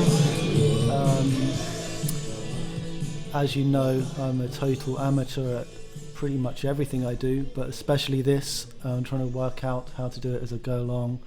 And hey, thanks everyone who's sent me some coffee. So the time has now come. I'm getting kind of a bit worried because I haven't done any work today again, which seems to happen to me every day. It's been great to have everyone on the show. I'm just going to just to prepare you, I'm going to talk with Reza about this competition, and then I'm going to ask you all to give us a final summative prediction of what's going to happen. I think it's a good time in a moment where all predictions are null and void and no one knows what the hell's going to happen, for us to all just, let's just have a go. Reza, are you there still? Kind of. Kind of, yeah, as much as can be hoped. I don't know really when everything fell apart, and I can't remember what we were talking about, but I'll assume that's over now. At the time of Cambarian explosion. Right. No, but you were telling us about your dreams. Did you have more dreams to recount? Because the last one was about the kind of combined Iran-Iraq war, coronavirus, Russian FSB in your neighborhood. Yes. Warhog. Did you have others? Yes, I had. In fact, I had this really horrendous dream when I was in this wasteland. Everything was green. There was different plants, different kinds of animals, and that's why I brought a Cambarian explosion. And then, as I am moving in this landscape, I see people that I have forgotten for so many years. Friends, relatives, or even distant people that I only had like a brief conversation with. I can see them and I remember their names, and they are coughing blood, missing hands. And it was a total onslaught. I have fortunately managed to come up with this kind of trigger system in my nightmares that I can say no very loud and I instantly wake up. Have you tried that recently? Yes. When you were awake? Well, you see, no, well, yes. But the thing is that for an insomniac like me, sometimes truly I can't tell the difference when I wake up between the dream and reality. I think that this happened actually in reality. Yeah.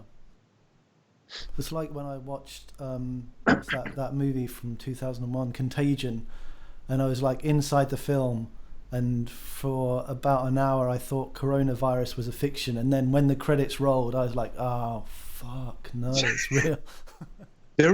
There is another movie that really scarred me. It's extremely obscure, cheesy, schlocky horror movie. So it is about a virus. It actually came, I don't know, around 2013 or 2014. I will try to get the title. And there are a bunch of young people who are trying to survive in the catastrophe. And the twist at the end is quite actually interesting. The two people who survive, the man is gay and doesn't want to have a sex with a woman. And the girl is actually interested in him. And you see them that are just basically walking in this desolate wasteland, knowing that that's it, because they are not going to reproduce anymore.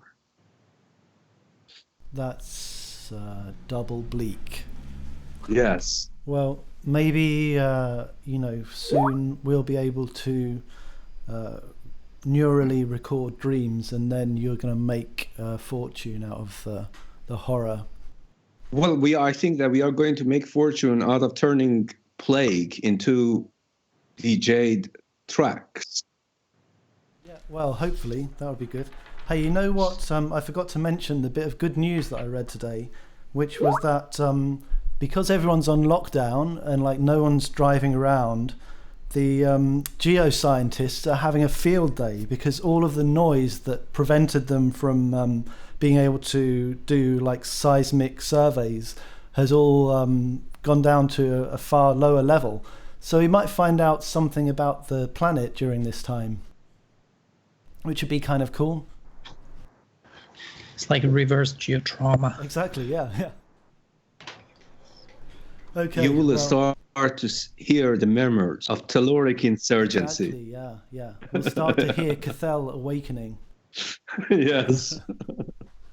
All right, Reza. So I'm going to just do a quick reminder of these tracks. I'm going to play a tiny little bit from each one. So we had Lendl.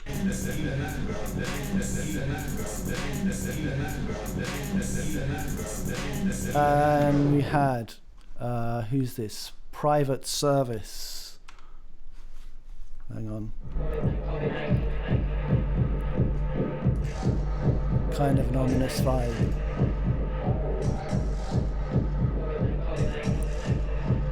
We got Bolo and Jungle Jams. Burn Your Hard Pants.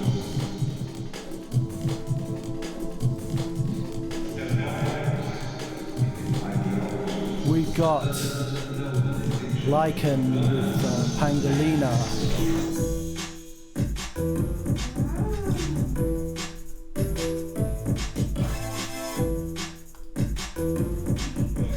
Then we had what? Mystic Experience in the Core Network from Yasha Blaze and Aardvark.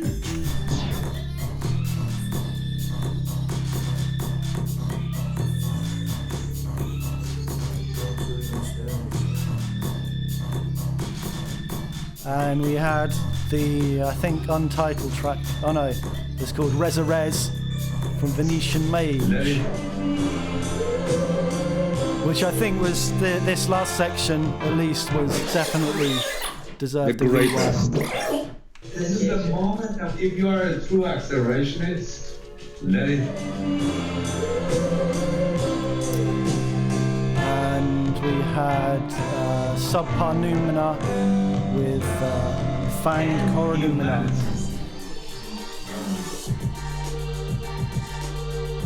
So the question is, Reza, who's gonna win? Who's gonna win an XXL Urbanomic logo T-shirt to go with their non-hard pant lockdown outfits? Who's it gonna be? I'd say that, okay, I will give my judgment, but I think that it should be, we are not yet devolved into tyranny. So I think that there should be a certain kind of democratic vote around 4 titles. No. Come on. Okay. Now you're sounding judge, like Nick. Judge. Burn democracy. Yeah. Bring in the guns and tanks. Come on. Okay. So I absolutely love that Let It Burn devolving into. But my final choices came to 3, in fact. The Core Network, Pangolina, which I absolutely loved, and Fanged Coronumina. And I don't have a drum roll sound effect, I'm afraid. The ultimate award will go to Fanged Coronumina. All right. It's a rewind for Subpar Numina getting an XXL, possibly corona-infected T-shirt in the mail very soon. Make sure you make panties and masks out of it. Yeah, exactly. PlaguePod.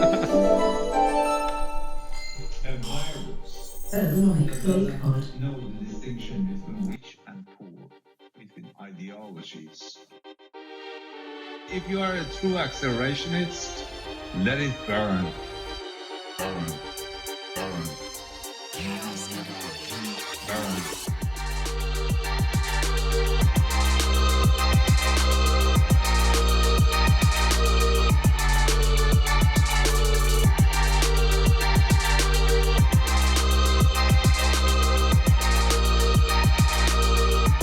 Let it burn.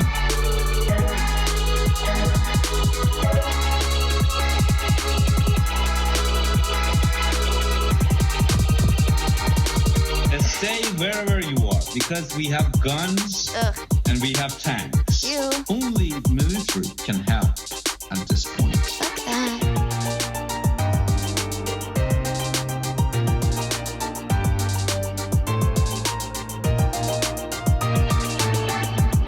If you are a true accelerationist, let it burn.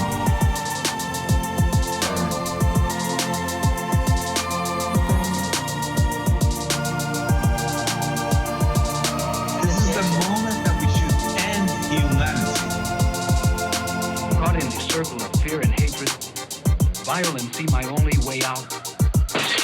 Being blown to bits on some godforsaken battlefield thousands of miles from where he was born. You call that beauty? Let's go. Let it burn.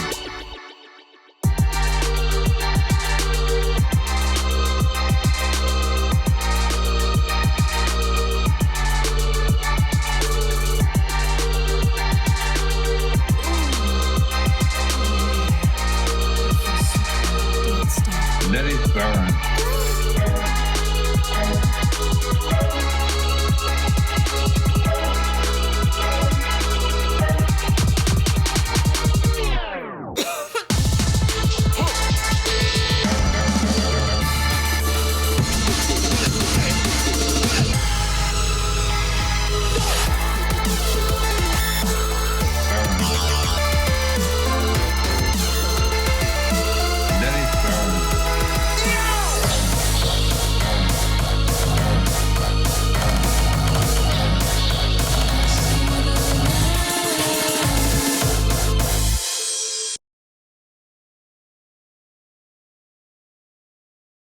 So congratulations to Subpar Numina, a very worthy winner from a very strong competition. I can't believe so many people went in for that in the space of one day. Nice one. Thanks everybody for contributing, and thanks Reza for being with us to judge. So I think we're going to call this the end of the show. I'm not sure when the next one's coming, but just check the usual channels for the announcement. Thanks to everyone who's listening, and let's just take one last turn around the virtual round table and find out what's going to be happening in the future. Vince, what are your predictions? The new age of imperial stagnation. This is basically just like what we began with, but with 3 more words, isn't it? Yeah. Joy, are you still there? Yep. Do you have some predictions to make? I think maybe the coronavirus is going to get worse, and this will be an excuse for the Legislative Council to cancel their election, and then somehow shit will go down, and then they will just totally replace the Legislative Council at one point, and then people will riot, and then shit will go down, and then there's more shit going down. Whoa. That's a lot of shit. Brandon. Is Brandon still with us? He's gone to bed, yeah. No, Brandon's gone. Yeah. Dino, are you still here? Dino? Any predictions? No. Gabriele? I'm gonna predict a second Italian Renaissance. Oh yeah, nice. Amy? I'm gonna go for a twin pincer of fully automated plague capitalism and a paranoid immunocracy. Nice. And Bogna? I'm going to reassert the automated vigilant lethargy provided by the Chinese platform Tencent in collaboration with the UN. Everyone's in their room, staring at the ceiling, sluggish in the cold glow of the moon, awaiting our packages. Unless excitedly, we might be peering into austerity. But also, perhaps coronavirus will dethrone the Cold War, and we will see a partnership between post-USSR and China. Okay, that's a pretty comprehensive. And Reza? The wall of black gates will collapse, so as the walls of hell. Okay, I think that's a suitable last word for this PlaguePod Live. Day 13. We're going to play out with Castle Jaeger, de la dissipation des résonances. Castle Jaeger, aka François Gerbonnet, who I hope you're listening in Paris.